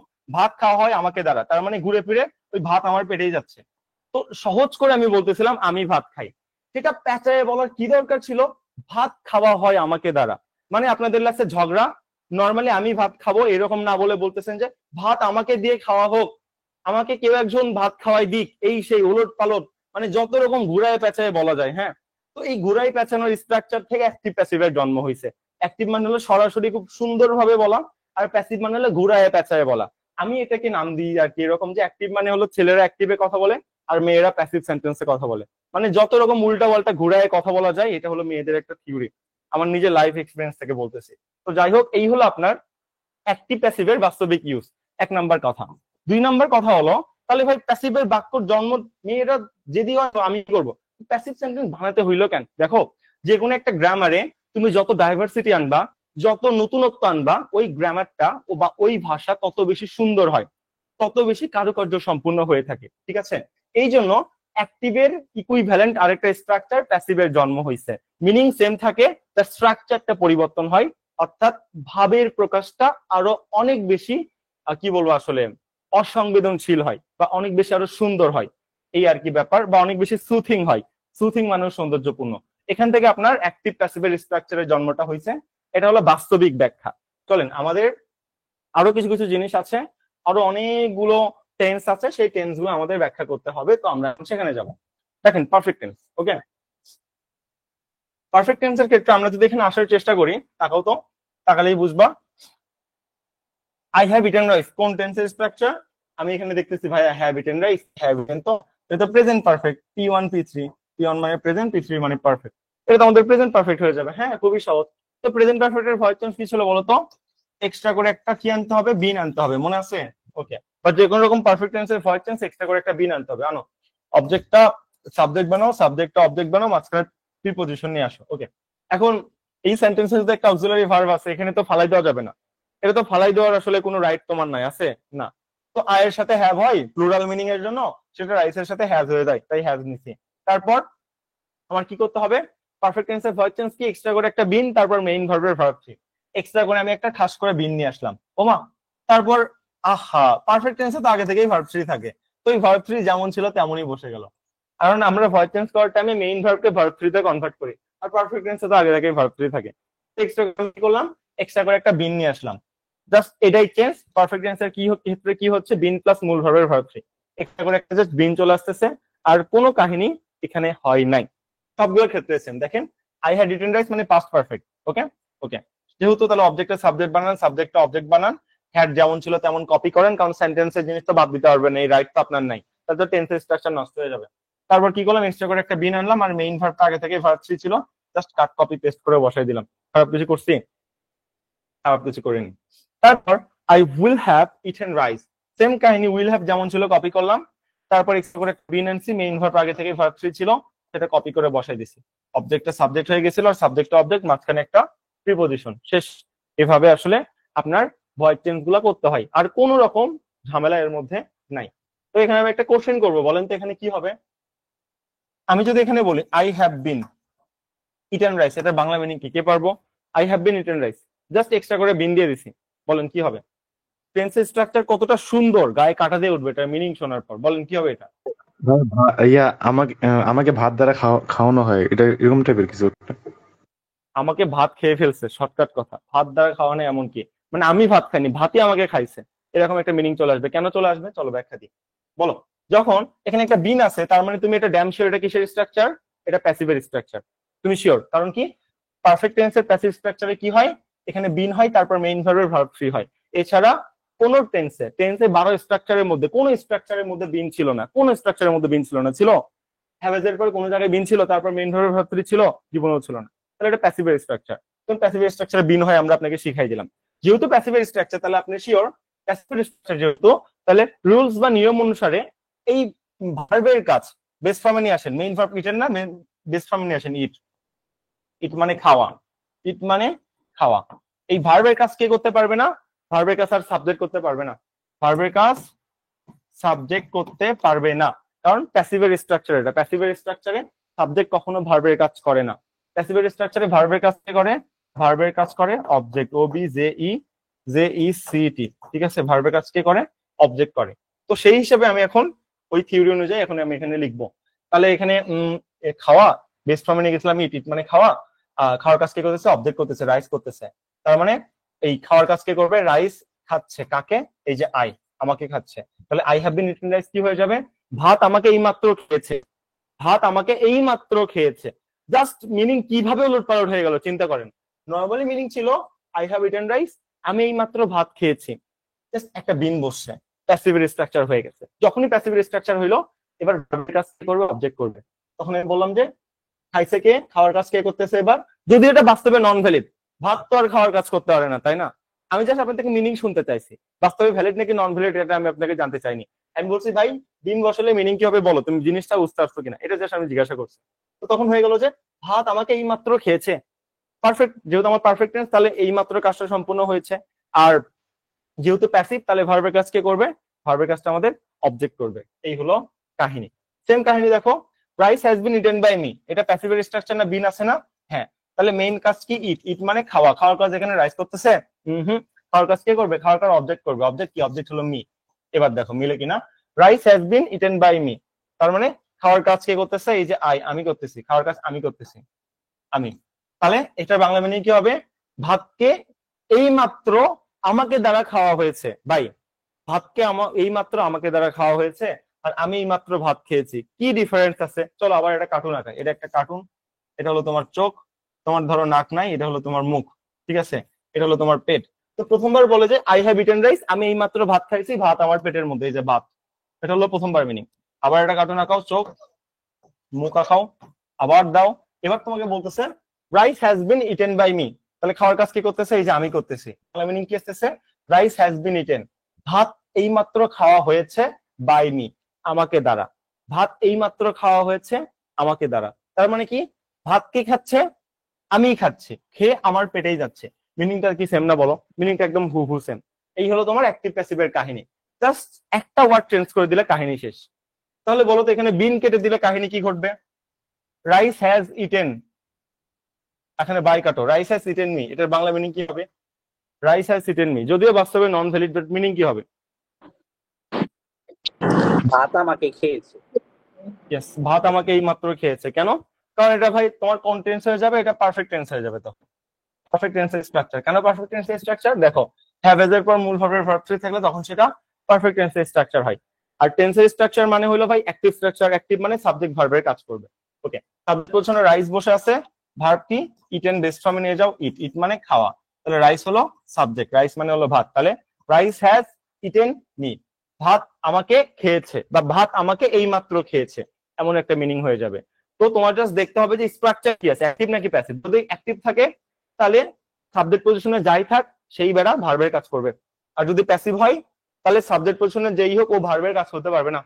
ভার্বের কাজ কে করবে? ভার্বের কাজ করবে অবজেক্ট পজিশনে যে বসে থাকবে। এই হলো কাহিনী, এই হলো মিনিং এর ব্যাখ্যা। তো আপনারা অন্তত আমি ক্লাস 2 তে থাকতে, হ্যাঁ, ছোটবেলায় আমার মনে হইতো যে এখানে বিন বসাইলে সুন্দর লাগবে, তাই আমি বিন বসাইতাম। আমার বিং বসাইলে সুন্দর লাগবে, তাই আমি বিং বসাইতাম। তো ক্লাস 2 তে আমার খাতা একদিন স্যার হাতে নিয়ে বলতেছে যে এইগুলো কি করছো? আমি তো বুঝলাম না স্যার কি করছি মানে, আমি তো জানি আমি এগুলো আমি আন্দাজে লিখে ফেলছি। বাট তখন তো বুঝতাম না এই বিন আর বিং এর জন্য রাত দিন মিনিং পরিবর্তন হয়ে যায়। উনি আমাকে বুঝাতেও যায়নি, কারণ ক্লাস 2 এর বাচ্চা এটা এবার কি আর বুঝবে, রাইট? পরবর্তীতে 2 তে যখন অ্যাডমিশনের জন্য প্রিপারেশন নিচ্ছিলাম তখন পরে যে শিখলাম আচ্ছা এই ব্যাপার। এই জন্য আমরা সবসময় বলি যে যে কোনো অ্যাডমিশনের মানে প্রস্তুতি সবসময় আপনাকে মানে মানে অন্যদের চেয়ে 5 থেকে 6 গুণ আগায় দেয়। আপনাদের একটা রেকমেন্ডেশন থাকবে, আপনার বাসায় যদি ছোট বাচ্চা থাকে, মানে ক্লাস 5-6 এ পড়ে, বাচ্চা না মোটামুটি কি বলা যায় আসলে, চিলড্রেন বলা যায়, শিশু বলা যায়, তাহলে অবশ্যই তাকে ক্যাডেট কোচিং এ ভর্তি করে দিবেন। Cadet coaching, COACHING coaching must be, এটা আমার রেকমেন্ডেশন থাকবে। ক্যাডেট কোচিং মানে কি? ক্লাস 6 থেকে 7 এ ওঠার টাইমে অ্যাডমিশন টেস্ট দিয়া, যে মিলিটারির যে আন্ডারে যে ক্যাডেট কলেজ গুলো থাকে সেখানে ভর্তি পরীক্ষা দিয়া আপনার চান্স পেতে হয়। এটাকে আসলে ক্যাডেট কলেজ বলা হয়। আর ক্যাডেট কলেজের জন্য মানুষ এত কষ্ট দিয়ে লাভ আছে? আচ্ছা ওয়েট, ক্লাস 6 থেকে 7 এর এই কোচিংটা করতে হয়। আমার ভাই এবার আসে ক্লাস 4 এ, ওরে আমি 8টার মতো মাস্টার দিয়ে রাখছি, 8টা টিচার, 8টা হাতে গোনা। ওর পিছে আমার 10,000 টাকা করে জাস্ট মাসেই যায়। ও যখন 5 এ উঠবে ওরা আমি ক্যাডেট কোচিং এ ভর্তি করে দিব। ক্লাস 5 এ ক্যাডেট কোচিং, ক্লাস 5 এ ক্যাডেট কোচিং করবে, কিছু না বুঝুক, যা কার আসুক আমার কোনো সমস্যা নেই, টাকা আমার যাক কোনো সমস্যা নেই। তারপর ক্লাস 6 এ আবার ক্যাডেট কোচিং করবে। ওকে, ও ক্যাডেট কলেজে চান্স পাক না পাক এটা কোনো ম্যাটার না, ক্যাডেট কোচিং 2 বছর করবে। তাহলে ওর বেসিক যা স্ট্রং হবে ও আমার চেয়ে 10 গুণ বেশি জানতে পারবে। আপনি জানেন ক্লাস 6 এ ক্যাডেট কোচিং এর যে ইংলিশ গুলো করানো হয়, আমি যে ইংলিশ করাচ্ছি এর চেয়ে 10 গুণ বেশি হার্ড। আমি নিজে ক্যাডেট কোচিং এর পোলাপানরে পড়াইছি, এত হার্ড বোঝানোর বাইরে, এর চেয়ে 10 গুণ বেশি হার্ড। এটা ইংলিশই না, এটা কিছু ইংলিশ হইলো। ক্যাডেট কলেজের যে ভর্তি গাইড আছে একটু খুলে দেখবেন, ওর মধ্যে শাহিন ক্যাডেটের গাইড খুলে দেখবেন যে ওর মধ্যে কি আছে, ম্যাথ গুলো কতটা হার্ড। আর ইংলিশের তো নামই নেওয়া যাবে না, এত হার্ড বেশি দিয়ে মানে দিয়ে রাখে। তো এইটা যদি আপনার বাসায় ছোট ভাই বোন সামথিং থাকে মাস্ট বি ক্যাডেট কোচিং এ ভর্তি করে দেবেন। আমি নিজে ক্যাডেট কোচিং করছি, আমি নিজে বুঝি যে এটা কি পরিমাণ প্রফিট আমারে দিছে। তো আমি আমার ভাইয়ের ক্ষেত্রে এই ভুল করবো না। আচ্ছা, পারফেক্ট টেন্স, চলো আরো ভয় চেঞ্জ করি। আরেকজন বলো ছোট বাচ্চারা এত কষ্ট দিয়ে লাভ আছে। ছোট বাচ্চারে কষ্ট দিচ্ছি না, ছোট বাচ্চার লাইফ আমি গুছাইয়া দিচ্ছি। ছোট ভাইয়া আমি বাচ্চাকে করছি তার জন্য বললাম কি পরিমাণ কষ্ট হয় এই সময়। আচ্ছা এটা তো পেপার আর আমিও চাপ। করছি, এটা আমিও করছি, আমিও জানি ক্যাডেট কোচিং এর যে কি পরিমাণ প্রেশার, মানসিক ট্রমা বা যন্ত্রণা ওরা দেয়। বাট লাইফ একদম মানে 50% ওখানেই সেট। ক্লাস 6 এ থাকতে ক্লাস 10 এর 9-10 এর ওল্ড এডিশনের ব্যাকরণ পড়াই, যেখান থেকে বিসিএস এর কোশ্চেন আছে যেটা আমি এখন পড়াচ্ছি। সকালে যাইতাম রাতে আসতাম, এইরকম হচ্ছে। আচ্ছা আমি জানি ক্যাডেট কোচিং এর প্যারা কেমন, এটা আমি নিজেও করছি, এই জন্য আমি রেকমেন্ড করতেছি আর কি। আর একটা ব্যাপার হলো, আপনার ছোট ভাইকে যদি আপনি কনভিন্স করতে পারেন যে দেখো আমি তো তোমার বড় ভাই, আমি তো এত প্রেশার নিয়ে আসছি এই জন্য আমি ভালো করতেছি, তুমি জীবনে উন্নতি করতে চাইলে তোমারও এটা করতে হবে। তোমার বড় ভাই এই জায়গায় করতেছে, তুমি কেন যেতে পারবে না? আমার আম্মা আমার ভাইরে এইভাবে বুঝাই। তো ও মানে আরো আমার চেয়ে অনেক বেশি ডেডিকেট। ভাইয়া আমি পড়বো, আমারে ভর্তি করে দাও, আমার বলতে হয় না, আমি চাপ নিবো, আমারে ভর্তি করে দাও, তুমি খালি আমারে পড়ো। ওকে পড়, আমার তো কোনো সমস্যা নাই, পড়। তো ও যত ম্যাথে স্ট্রং, জাস্ট বুঝানোর বাইরে এত বেশি স্ট্রং ও ম্যাথে। মানে ক্লাস 6 থেকে একদম মানে ক্লাস 2 থেকে ওরা আমি দিয়ে রাখছি যে পড় ভাই, তুই সবসময় অ্যাডমিশন প্রিপারেশনের কর, নর্মাল পড়া পড়তে হবে না, 2-3 পড়া এগুলো ম্যাথ এমনিতেই পারা যায়, তুই অ্যাডমিশন কোচিং কর, লাভ আছে। তো আমি সবসময় ওরা অ্যাডমিশন কোচিং এ দিয়ে রাখি। আচ্ছা আসেন, তো ক্যাডেট কলেজ ও 2 বছর পর ভর্তি পরীক্ষা, দেখা যাক ও কি করে, আপডেট পাবেন আমার প্রোফাইলেই। চিন্তা নাই। তবে যাই হোক, আশা করি ভালো কিছু করবে। তো এইগুলোর ক্ষেত্রেও সেম ভাই, দেখো এই যে উইল হ্যাভ যেমন ছিল, কপি করছি একটা বিন আনছি, মেইন ভার্বটা আগে থেকে ভার্ব থ্রি ছিল, ভার্ব থ্রি বানাই দিছি, শেষ। খারাপ কিছু করে নেই, এইভাবে জিনিসটা হয়েছে। Okay, perfect continuous tense. Perfect continuous টেন্সে একটা হলো এক্সটেনশন, একটা হলো অবজেক্ট। পর কখন বসে আর সিন্স কখন বসে, এগুলো আমরা অ্যাডভান্স ক্লাসে শিখবো। আজকে আমরা এগুলো শিখতে আসিনি, আজকে আমরা শুধু ভয়েস টেন্স শিখতে আসি, ঠিক আছে? ওগুলো অ্যাডভান্স ক্লাসে সুন্দর মতো শিখাবো। আমার কাছে সবগুলো এগুলো মানে সুন্দর মতো সাজানো গোছানো আছে। তো আমার প্রথমে অবজেক্টটা সাবজেক্ট বানাইতে হবে, এক্সটেনশন সাবজেক্ট না, রাইট? তাহলে অবজেক্ট হলো এটা। কারণ কাকে দ্বারা কোশ্চেনটার উত্তর পাওয়া যায়, অবজেক্টটা সাবজেক্ট বানালাম, সাবজেক্টটা অবজেক্ট বানালাম, মাঝখানে প্রিপোজিশন আর এক্সটেনশন যেমন ছিল তেমনই কপি করলাম, ফর 3 আওয়ার্স বা সামথিং যেটা আপনি বলেন, সেটা আমি জাস্ট কপি করে দিলাম, কোনো কাহিনী এখানে করি নাই। আর পারফেক্ট কন্টিনিউয়াস টেন্সের ক্ষেত্রে ভয়েস টেন্সটা কি হবে, এক্সট্রা করে একটা বিং আসবে, বিং, বিং প্লাস মেইন ভার্বের ভার্ব থ্রি, এমন কিছু হবে। যা আছে সেম সেম রেখে এটা এক্সট্রা করে বসাবেন। ওকে, আই হ্যাভ বিন ছিল, আই এর সাথে হ্যাভ হয় ইকুইভ্যালেন্ট, রাইস এর সাথে হ্যাজ হয়ে যায়, জাস্ট কপি করছি। বিন যেমন ছিল তেমন কপি করছি, এগুলো সেন্টেন্সের অংশ ছিল, ঠিক আছে? তারপর ইটিংটা আমার কি, ইটিংটা আমাদের মেইন ভার্ব। ওকে, এবার খেলো। মেইন ভার্বের আমাদের কি হবে, মেইন ভার্বটা ভার্ব থ্রিতে কনভার্ট হয়ে যাবে, তার আগে একটা বিং বসবে। ওকে, তাই আমি এই যে এরপর মেইন ভার্বটা ভার্ব থ্রিতে কনভার্ট করলাম এবং তার আগে একটা বিং বসাই দিলাম, দেখছো? বিং বসাই দিলাম, শেষ, ভার্ব টেন্স শেষ। যে rice has been being eaten by me for 3 hours. এখন এটা জীবনও হবে না, হ্যাজ বিন বিং কখনো হয় নাকি? হয়, হয়। তারপর আবার কখনো এটা হয় নাকি? হয়, হয়। স্ট্রাকচারে মিলে। বিশ্বাস করতেছো না? বিশ্বাস করে দেখো, বলো। রাইস একটা কি সাবজেক্ট, হ্যাজ কি মূল ভার্বের ভার্ব ওয়ান, ভার্ব ওয়ান মানে কি ফাইনাইট ভার্ব। একটা সেন্টেন্সে একটা সাবজেক্ট একটা ফাইনাইট ভার্ব, তার মানে সেন্টেন্স গঠন হয়ে গেছে। আসো এবার বিন ভার্বের কয় number form, verb three. Verb three মানে এনএফভি, এনএফভি মানে নন ফাইনাইট ভার্ব। তারপর বিং ভার্বের কয় number form, 4 number form. 4 number form মানে কি প্রেজেন্ট পার্টিসিপল, প্রেজেন্ট পার্টিসিপল মানে নন ফাইনাইট ভার্ব। ইটেন ভার্বের 3 নাম্বার ফর্ম, 3 নাম্বার ফর্ম মানে এনএফভি, পাস্ট পার্টিসিপল, এটা মানে নন ফাইনাইট ভার্ব। মিলছে? মিলছে। একটা সাবজেক্ট একটা ফাইনাইট, সবগুলো নন ফাইনাইট, তো কেন হবে না? আজব কথাবার্তা হবে না কেন? তুমি মুখস্থ করে আসবা, এই রুলস, এইটা ব্যতিক্রম। এই জন্য বিনের পর বিং হয়, তো কিসের ব্যতিক্রম? বেসিক দিয়ে শিখো না, এই বেসিক দিয়ে শিখলে কোনো কিছু ব্যতিক্রম না, একদম ডিরেক্ট বেসিক দিয়ে আমরা কমপ্লিট করছি আর কি। ওকে, আসো পাস্টের ক্ষেত্রে সেম কাহিনী ভাই, একটা বিং আনো, মেইন ভার্বটা ভার্ব থ্রি বানাও। ফিউচারের ক্ষেত্রে উইল হ্যাভ বিন সেন্টেন্সের অংশ কপি করো, একটা বিং আনো, মেইন ভার্বটা ভার্ব থ্রি বানাই দাও, কাহিনী শেষ, খেলা শেষ। এইভাবে তোমার আসলে ভয়েস টেন্স গুলো করতে হবে পারফেক্ট কন্টিনিউয়াস টেন্সে। এবার আমার আপনাকে ব্যাখ্যা দিতে হবে যে ভাইয়া বিং ই কেন আসে, এটা একটু বুঝান, মুখস্থ আমি করতে পারবো না, সরি। ওকে, বলেন এই টেন্সের নাম কি? Continuous tense. কন্টিনিউয়াস মানে কি? চলমান। তাহলে চলমান একটা রূপ লাগবে না? কন্টিনিউয়াস নাম চলমান রূপ লাগবে না তোমার একটা? চলমান রূপ ভার্বের 6টা জাতের মধ্যে, ভার্বের যে 6টা জাত আছে, এই 6টা জাতের মধ্যে কয় নাম্বার চলমান রূপ?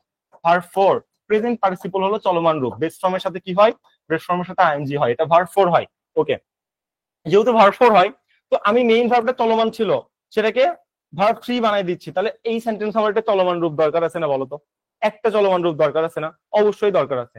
এই একটা চলমান রূপের জন্য আমি কি করি, এই যে বি ভার্বের সাথে আইএনজি বানাই দিই, বিং বানাই দিই, তাহলে দেখো সেন্টেন্সে চলমান রূপ এবার বিদ্যমান। চলমান রূপ বিদ্যমান মানে ঠিক আছে, এটা আমাদের কন্টিনিউয়াস টেন্সের একটা সাইন বা কন্টিনিউয়াস টেন্সের একটা সিম্বল। আর পারফেক্ট টেন্সের সিম্বল কি? পারফেক্ট টেন্সের সিম্বল হলো এই যে বিন, মূল ভার্বের ভার্ব থ্রি, এটা হলো আমার একটা পারফেক্ট টেন্সের সিম্বল। তার মধ্যে পারফেক্ট আছে, কন্টিনিউয়াস আছে, তাই এটার নাম হলো পারফেক্ট কন্টিনিউয়াস, রাইট? কন্টিনিউয়াস টেন্সে কেন বিং আসতেছে, আশা করি আপনি ক্লিয়ার। এবার আপনি আমাকে কোশ্চেন করতে পারেন, ভাইয়া তাহলে শুধু পারফেক্ট টেন্সে বিন কেন আসে? আবার এই কথা জিগাই, পারফেক্ট টেন্সের সাইন কি? পারফেক্ট মানে কি? পারফেক্ট টেন্সের সাইন হলো ভাই মূল ভার্বের ভার্ব থ্রি, পাস্ট পার্টিসিপল, এটা হলো পারফেক্ট টেন্সের সাইন। তো এই সাইন তুমি আনবা না? তো এই সাইন আমি নিয়ে আসি। সাবজেক্ট দেখো, সাবজেক্টের পর এখানে যেটা ইকুইভ্যালেন্ট মিনিং বসে গেছে, তারপর বলে একটা বিন আনো, বিরা বলে এন বিন, বিন আনো, এই বিনটা এক্সট্রা করে নিয়ে আসলাম না, এটা কোন টেন্সের সাইন? এটা হলো আমার পারফেক্ট টেন্সের সাইন, মূল ভার্বের ভার্ব থ্রি, পাস্ট পার্টিসিপল। তারপর মেইন ভার্ব যেমনই থাক না কেন সেটা আমি ভার্ব থ্রি বানাই দিই। মেইন ভার্বের সাথে তো সাইনের কোনো সম্পর্ক নাই, সাইন আমার এক্সট্রা করে প্রয়োজন। তুমি প্যাসিভ বানাচ্ছ না, এক্সট্রা করে তোমার সাইন একটা দিতে হবে না? ওই এক্সট্রা করে সাইন বসানোর জন্য আমরা কি বসাই? বিন বসাই দিচ্ছি, মানে সকল পারফেক্ট টেন্সের ক্ষেত্রে। কারণ পারফেক্ট টেন্স আমার পাস্ট পার্টিসিপল দরকার হয়, আর কন্টিনিউয়াস টেন্সে চলমান রূপ দরকার হয়, তাই আমি বিইএনজি বিং বসে। আর ইনডিফিনিট টেন্সের কাহিনী কি? ইনডিফিনিট টেন্সের ক্ষেত্রে তোমার মানে এমন একটা মিনিং তৈরি করতে হবে যেটা নর্মাল মিনিং প্রকাশ করে, রাইট? তো ইনডিফিনিট টেন্সের সাইন কি? ইনডিফিনিট টেন্সের সাইন হলো মূল ভার্বের কোন ফর্ম? মূল ভার্বের প্রেজেন্ট ফর্ম, এটা হলো প্রেজেন্ট ইনডিফিনিটের সাইন। পাস্ট ইনডিফিনিট টেন্সের সাইন কি? পাস্ট ইনডিফিনিট সাইন হলো মূল ভার্বের ওয়াজ বা অয়ার। ফিউচারের সাইন কি? ফিউচারের সাইন হলো মূল ভার্বের বেস ফর্ম। তো তুমি একটি থেকে প্যাসিভ বানাচ্ছ, এই সাইন গুলো রাখবে না? এই সাইন না রাখলে তোমার টেন্স হবে? হবে না তো। তো এই সাইন রাখার জন্য আমরা কি করলাম? ইনডিফিনিট টেন্সের প্রেজেন্ট ইনডিফিনিট টেন্সের ক্ষেত্রে অ্যামিজার আনি, পাস্ট ইনডিফিনিট টেন্সের ক্ষেত্রে ওয়াজ আর রানি, আর ফিউচার ইনডিফিনিট টেন্সের ক্ষেত্রে একটা বি নিয়ে আসি। বেসিক বেসিক থেকে এই জিনিসগুলো আছে, এটা তুমি আমি মুখস্থ করে নেই, তুমি আমি বানায়ও নাই। তো আমি যেটা বলেছিলাম যে ফার্স্ট একটু আমার সাথে কষ্ট করে মুখস্থ করো, তারপর আমি তোমাকে বেসিকটা শিখাই দিব যে বেসিকটা কেন কেন এখানে বি আসে, মুখস্থ কেন করবো। সো এই হলো ব্যাপার। আর একজন বলছে বুঝি নাই, আমরা বলছি যে প্রেজেন্ট টেন্সের সাইন কি। আমরা যদি ভার্বের দিকে একটু তাকাই, মূল ভার্বের base form, verb 1, verb 2, verb 3, verb 4, verb 5। Base form হলো বি, ভার্ব 1 হলো অ্যামিজার, অ্যামিজ আর, ভার্ব 2 কি ওয়াজ আর, ভার্ব 3 কি B double E N been, verb 4 কি B E I N G being, আর ভার্ব 5 কি টু বি। এগুলো হলো, ওয়েট কে দিছে কল আমি আসলে জানি না, sorry for that. Okay, so এই নিচের তিনটাকে নন ফাইনাইট ভার্ব বলবো এনএফভি, উপরের তিনটাকে ফাইনাইট ভার্ব বলবো। ওকে, এখন আমার প্রেজেন্ট টেন্সের সাইন কি। প্রেজেন্ট টেন্সের সাইন হলো মূল ভার্বের প্রেজেন্ট ফর্ম, অর্থাৎ হয় বেস ফর্ম না হলো ভার্ব 1, এই দুটোর মধ্যে যে কোনো একটা, এটা হলো প্রেজেন্ট টেন্সের সাইন। পাস্ট টেন্সের সাইন ওয়াজ ওয়ার। আর কি বলে ফিউচার টেন্সের সাইন কি, ফিউচার টেন্সের সাইন হলো এই যে মূল ভার্বের বেস ফর্ম, কারণ মডেল অক্সিলারির পর সবসময় কোন ফর্ম বসে, সবসময় বেস ফর্ম বসে। এইগুলো হলো টেন্সের সাইন বা টেন্সের চিহ্ন। তো প্রেজেন্ট টেন্সের জন্য এই জন্য আমরা কি বসাই, যেহেতু আমার প্রেজেন্টের একটা সাইন প্রয়োজন, একটা চিহ্ন থাকা প্রয়োজন, ওই চিহ্ন হিসেবে প্রেজেন্ট টেন্সের ক্ষেত্রে অ্যামিজার বসাই। পাস্ট টেন্সের ক্ষেত্রে কি বসাই, এই যে 2 নাম্বার ফর্ম ওয়াজ আর বসাই। আর ফিউচারের ক্ষেত্রে যেহেতু এখানে আমাদের একটা মডেল অক্সিলারি ভার্ব আছে, তাই কোন ফর্ম বসাই, তাই এই যে ভার্ব 0 বা বেস ফর্ম বসাই দিই। এই হলো ব্যাপার। এটা আমরা আসলে ইনডিফিনিট টেন্সের ক্ষেত্রে কাজ করে থাকি, কারণ ইনডিফিনিট টেন্সের একটা চিহ্ন প্রয়োজন, ওই চিহ্নের জন্য আমরা ওই 3টা চিহ্ন বসাই দিই। কন্টিনিউয়াসের জন্য এই যে কন্টিনিউয়াসের চিহ্ন প্রয়োজন, তাই এই যে ভার্ব 4 বি এন্ড বিং এটা বসাই দিই। আর পারফেক্ট টেন্সের ক্ষেত্রে কি প্রয়োজন, পারফেক্ট চিহ্ন প্রয়োজন, তাই বি ডাবল এন বিন বসাই দিই। বুঝতে পারতেছেন, এই হলো কাহিনী।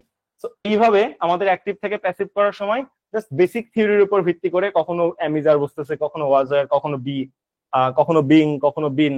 এই হলো ব্যাপার, মুখস্থর কোনো কারণ নাই, জিনিসটা বুঝে বুঝে সলভ করা যায়। আর আগের ক্লাসগুলো মাস্ট বি কনসেপ্ট ক্লিয়ার করবেন। আগের কনসেপ্ট যদি আপনি ক্লিয়ার না করেন, গ্রুপে নোট পাবলিশ না করেন, নিজে নোট না করেন, তাহলে এই ক্লাসগুলো বুঝতে অসুবিধা হবে। এটা টোটালি আগের ক্লাসের উপর ডিপেন্ডেন্ট। আমি আজকে টেন্সের স্ট্রাকচার শেখাইনি, টেন্সের স্ট্রাকচার আগে আমরা 4-5 ঘন্টা মিলে ক্লাস করাই শেষ করে দিয়ে আসছি। তো প্রত্যেকটা ক্লাস একটা আরেকটার সাথে রিলেটেবল। এই হলো আপনার ভয়েড টেন্স। কোন টেন্সের স্ট্রাকচার, ভয়েড টেন্স, অ্যাসার্টিভ সেন্টেন্সের স্ট্রাকচার, 12 প্রকার টেন্সের অ্যাসার্টিভ সেন্টেন্সের স্ট্রাকচার। এখন কথা ভাই, সেন্টেন্স তো তোমার 5 প্রকার।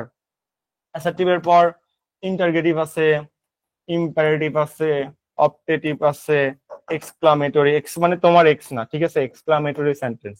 তো এই হলো, আমরা একটা কেবল শেষ করলাম, অ্যাসার্টিভ শেষ করলাম। এখন আমাদের বাকি 4টা বাকি আছে। তো বাকি 4টা আমরা একটু করার চেষ্টা করবো। চলেন এক এক করে সামনের দিকে আগানো শুরু করি। আচ্ছা, অ্যাসার্টিভ শেষ, এবার আমরা কোথায় চলে আসবো, এবার আমরা ইন্টারগেটিভে চলে আসবো। ওকে, ইন্টারগেটিভের ক্ষেত্রে 1 নাম্বার সত্য বলি, কেন হয় না একটু পরে বলবো। ইন্টারগেটিভের ক্ষেত্রে 1 নাম্বার সত্য হলো সেন্টেন্সে যদি মেইন ভার্ব না থাকে, মেইন ভার্ব না থাকে, তাহলে ইন্টারগেটিভ সেন্টেন্সের ভয়েড চেঞ্জ হয় না। কি লাগে, main verb, main verb, main verb, main verb না থাকলে ভয়েড চেঞ্জ হয় না, ভয়েড চেঞ্জ হয় না, ঠিক আছে। আর টেন্সের স্ট্রাকচার সেম। টেন্সে 12 প্রকার টেন্স ছিল। ইনডিফিনিটের ক্ষেত্রে বি ভার্বের সাথে ভার্ব 3, কন্টিনিউয়াসের ক্ষেত্রে বিং প্লাস ভার্ব 3, পারফেক্টের ক্ষেত্রে B double N been, been plus verb 3। এটা সবার ক্ষেত্রে সেম। তো দেখো এখানে হোয়াটস ইওর নেম, এটার ভয়েড চেঞ্জ হয়নি, কেন হয়নি ভাই, এখানে কি মেইন ভার্ব আছে, দেখো তো। এই যে আমি জানি অক্সিলারি ভার্ব সেন্টেন্সে একা একা থাকলে সেটার নাম মেইন হয়, ওকে ফাইন, এটা আমাদের আমেরিকান গ্রামার, এটা আমি জানি, খুব ভালো কথা। কিন্তু আমি তোমাকে একটা কথা বলছি ভাই, মেইন ভার্ব থাকতে হবে, কোনো অক্সিলারি ভার্ব না, সেন্টেন্সে মাস্ট বি একটা মেইন ভার্ব থাকতে হবে। যদি মেইন ভার্ব না থাকে তাহলে সেটা তুমি ভয়েস চেঞ্জ করতে পারবে না। তো what is your name is একটা অক্সিলারি ভার্ব, অক্সিলারি জাতের মধ্যেই শিখছিলাম অ্যামিজার, এগুলো আমাদের মেইন অক্সিলারি বলা হয়। অক্সিলারি জাতের মধ্যে সুন্দর করে খুঁচায় তোমাকে লিখে দেওয়া হয়েছিল যে অ্যামিজার, এগুলোকে অক্সিলারি জাত, অক্সিলারি ভার্ব বলা হয়। না লিখে থাকলে তোমার ব্যর্থতা। আচ্ছা, এই জন্য এটা আমরা ভয়েস চেঞ্জ করতে পারলাম না, তাই লিখলাম যে নো অ্যান্সার, 1 নাম্বার কাহিনী, ঠিক আছে। এবার অন্যান্য ভাবে আপনার যদি কখনো দেখেন সেন্টেন্সে মেইন ভার্ব আছে, তখন ভয়েস চেঞ্জ করতে পারবেন। চলেন এখানে কি আছে, what class do you read in, yes আছে আছে। এই যে ডু, ডু হলো আমার অক্সিলারি ভার্ব, তারপর এই যে রিড হলো মেইন ভার্ব। ওকে, তাহলে এখানে মেইন ভার্ব আছে, তাহলে এটা ভয়েড টেন্স পসিবল। ওকে, ভয়েড টেন্স পসিবল, ঠিক আছে। তো রিডের জন্ম কোন ফর্মে আমরা বের করে চলেন। রিড হলো কোন ফর্ম? মূল ভার্বের ভার্ব জিরো। ভার্ব জিরো মানে বেস ফর্ম। এটার প্রেজেন্ট ফর্ম কি হয়? Reads, READS, reads. এটার ভার্ব টু কি হয়? Read, READ। এটার ভার্ব থ্রি কি হয়? Verb three read, READ। এটার ভার্ব ফোর কি হয়? Reading, READING। এটার ভার্ব ফাইভ কি হয়? To read. ওকে, এই যে পরের তিনটাকে বলা হয় নন ফাইনাইট ভার্ব, প্রথম তিনটাকে কি বলবো? Finite verb. Okay, fine. তাহলে এটা দেখে আপনি একটু অবাক হবেন, অবাক হওয়ার কিছু নাই আসলে। ভাই রিড বেস ফর্ম, আবার সেই রিড পাস্ট ফর্ম, আবার সেই রিড পাস্ট পার্টিসিপল ফর্ম। তাহলে একটা ওয়ার্ড তিন জায়গায় আছে, খেয়াল করছো? তাহলে আমার কমন সেন্সে বুঝে নিতে হবে কোনটা কয় নাম্বার ফর্ম। কমন সেন্স কিভাবে বুঝবো বলেন তো? এই যে ডুডাস, এটাকে একটা মডেল ভার্ব বলা হয়। বলেন এই মডেল ভার্বের পর ভার্বের কয় নাম্বার ফর্ম বসে? বেস ফর্ম বসে না? তাহলে এখানে যে রিডটা আছে, রিডটা এখানে কয় নাম্বার ফর্মে আসে বলেন তো? ভার্বের কয় নাম্বার ফর্মে আছে? এখানে রিড কয় নাম্বার ফর্মে? কে পারবো? ভাই অবশ্যই বেস ফর্ম, কারণ ডু ডাস মডেল অক্সিলারি, এরপর বেস ফর্ম বসে। ওকে, তাহলে এটা রিডটা মূল ভার্বের ভার্ব জিরো বা বেস ফর্মে আসে। এই যে একটা ওয়ার্ড সেম সেম নাম, বাট এক এক সময় এক এক ভাবে থাকে, কিভাবে বুঝবো? ওই যে বেসিক আমরা শিখে আসছিলাম, ডু ডাস এর পর একটা মডেল অক্সিলারির মতো কাজ করে বা মডেলের মতো, এরপর বেস ফর্ম বসে। তাই রিডকে এখানে মূল ভার্বের ভার্ব জিরো বলতেছি বা বেস ফর্ম বলতেছি। ওকে, ফাইন। তাহলে এটা কি করতে হবে? ভয়েস চেঞ্জ করতে হবে। ভাই সেম স্ট্রাকচার, বলো তো এখানে কোন টেন্স আছে? What class do you read, এটা কোন টেন্স? কোন টেন্স এটা? কোন টেন্সের ক্ষেত্রে ডু ডাজ আছে এক্সট্রা করে? কোন টেন্সের ক্ষেত্রে? প্রেজেন্ট ইনডিফিনিটের ক্ষেত্রে এক্সট্রা করে ডু ডাজ আছে। খুব ভালো কথা, বুঝছি। ওকে, তাহলে আপনি বলেন তো প্রেজেন্ট ইনডিফিনিট টেন্সে ডু নামক ভার্বের কোনো অস্তিত্ব ছিল? ডু ডাজ ছিল? ছিল ছিল না। আমি জোর করে আনতাম, কোন কেসে জোর করে আনতাম? হয় সেন্টেন্সটা নেগেটিভ বানানোর জন্য, অথবা সেন্টেন্সটা ইন্টারগেটিভ বানানোর জন্য। এই দুই কেসে আমি জোর করে ডু ডাজ আনতাম। ডু ডাজ কিন্তু আমার প্রেজেন্ট ইনডিফিনিট টেন্সের কোনো অংশই না। জোর করে নিয়ে আসতাম যাতে করে নেগেটিভ বা ইন্টারগেটিভ বানাইতে পারি। এটা হয়তো আপনার মনে থাকার কথা। ওকে, তো এখানে আমি যেহেতু সেন্টেন্সটা কোশ্চেন বোধক বানাবো বা প্রশ্নবোধক বানাবো, তাই আমি কি করছিলাম? ইউ যেহেতু প্লুরাল, তাই এর সাথে ডাজ না নিয়ে এসে ডু নিয়ে আসছিলাম। এভাবে করছিলাম what class do you read in. এটা আবার প্যাসিভ বানাবো। ওকে, চলেন বলেন প্রেজেন্ট ইনডিফিনিট টেন্সের প্যাসিভ কি? প্রেজেন্ট ইনডিফিনিট টেন্সের প্যাসিভ কি? বি ভার্বের সাথে মূল ভার্বের ভার্ব থ্রি হয়ে যায়। তাহলে বি ভার্ব হিসেবে কোনটা হবে? যেহেতু প্রেজেন্ট, তাহলে এম, ইজ অথবা আর। ওকে, আসি চলেন। তাহলে what class dash read in, এইখানে যেহেতু আমার কোশ্চেন করতে হবে ইন্টারগেটিভ বাক্য, তার মানে অক্সিলারি ভার্ব সাবজেক্টের আগে আসবে। ওকে, পড়ার কাজ কে করতেছে? রিড। রিড মানে পড়া। ভার্বের কাজ কে করতেছে? ইউ করতেছে, তাহলে ইউ হলো সাবজেক্ট। ওকে, তাহলে হোয়াট ক্লাস যেমন ছিল লেখো, লেখার পর এই যে ইউ সাবজেক্ট, এটা অনুসারে প্রেজেন্ট ইনডিফিনিট টেন্সের ভয়েড টেন্স কি হবে? বি ভার্বের সাথে মূল ভার্বের ভার্ব থ্রি। ওকে, তাহলে আমি এখানে ইউ যেহেতু প্লুরাল হিসেবে কাজ করে, তাই এর সাথে বি ভার্বটা কি নিয়ে আসছি? অ্যামেজারের মধ্যে আর নিয়ে আসছি। তারপর রিড, সেম রিডই লিখছি। কিন্তু কেউ কি বলতে পারবেন এখানে রিড কয় নাম্বার ফর্মে আছে বলেন তো? V3 ফর্মে আছে। এখানে V3 ফর্মে আছে। কেন? কারণ এটা প্যাসিভ স্ট্রাকচার। অ্যামিজারের পর মূল ভার্বের ভার্ব থ্রি হয়, এটা প্যাসিভ স্ট্রাকচার। এইভাবে রিড এখানে সেম জিনিস, বাট মূল ভার্বের ভার্ব থ্রিতে আছে। এইভাবে জিনিসটা কাজ করে। তাহলে এখন একটা কোশ্চেন করে সবাই, ভাইয়া সব ঠিক আছে, হাফ বুঝছি, পুরোটা বুঝি নাই, সব ঠিক আছে, কিন্তু কথা আমার একটাই, ডুটা গেল কই? ডু কই গেল? ডু বাদ গেল কেন? ভাই ডু বাদ যাবে না কেন? তুমি বলো। ডু বসছিল সেন্টেন্সটাকে কোশ্চেন করার জন্য।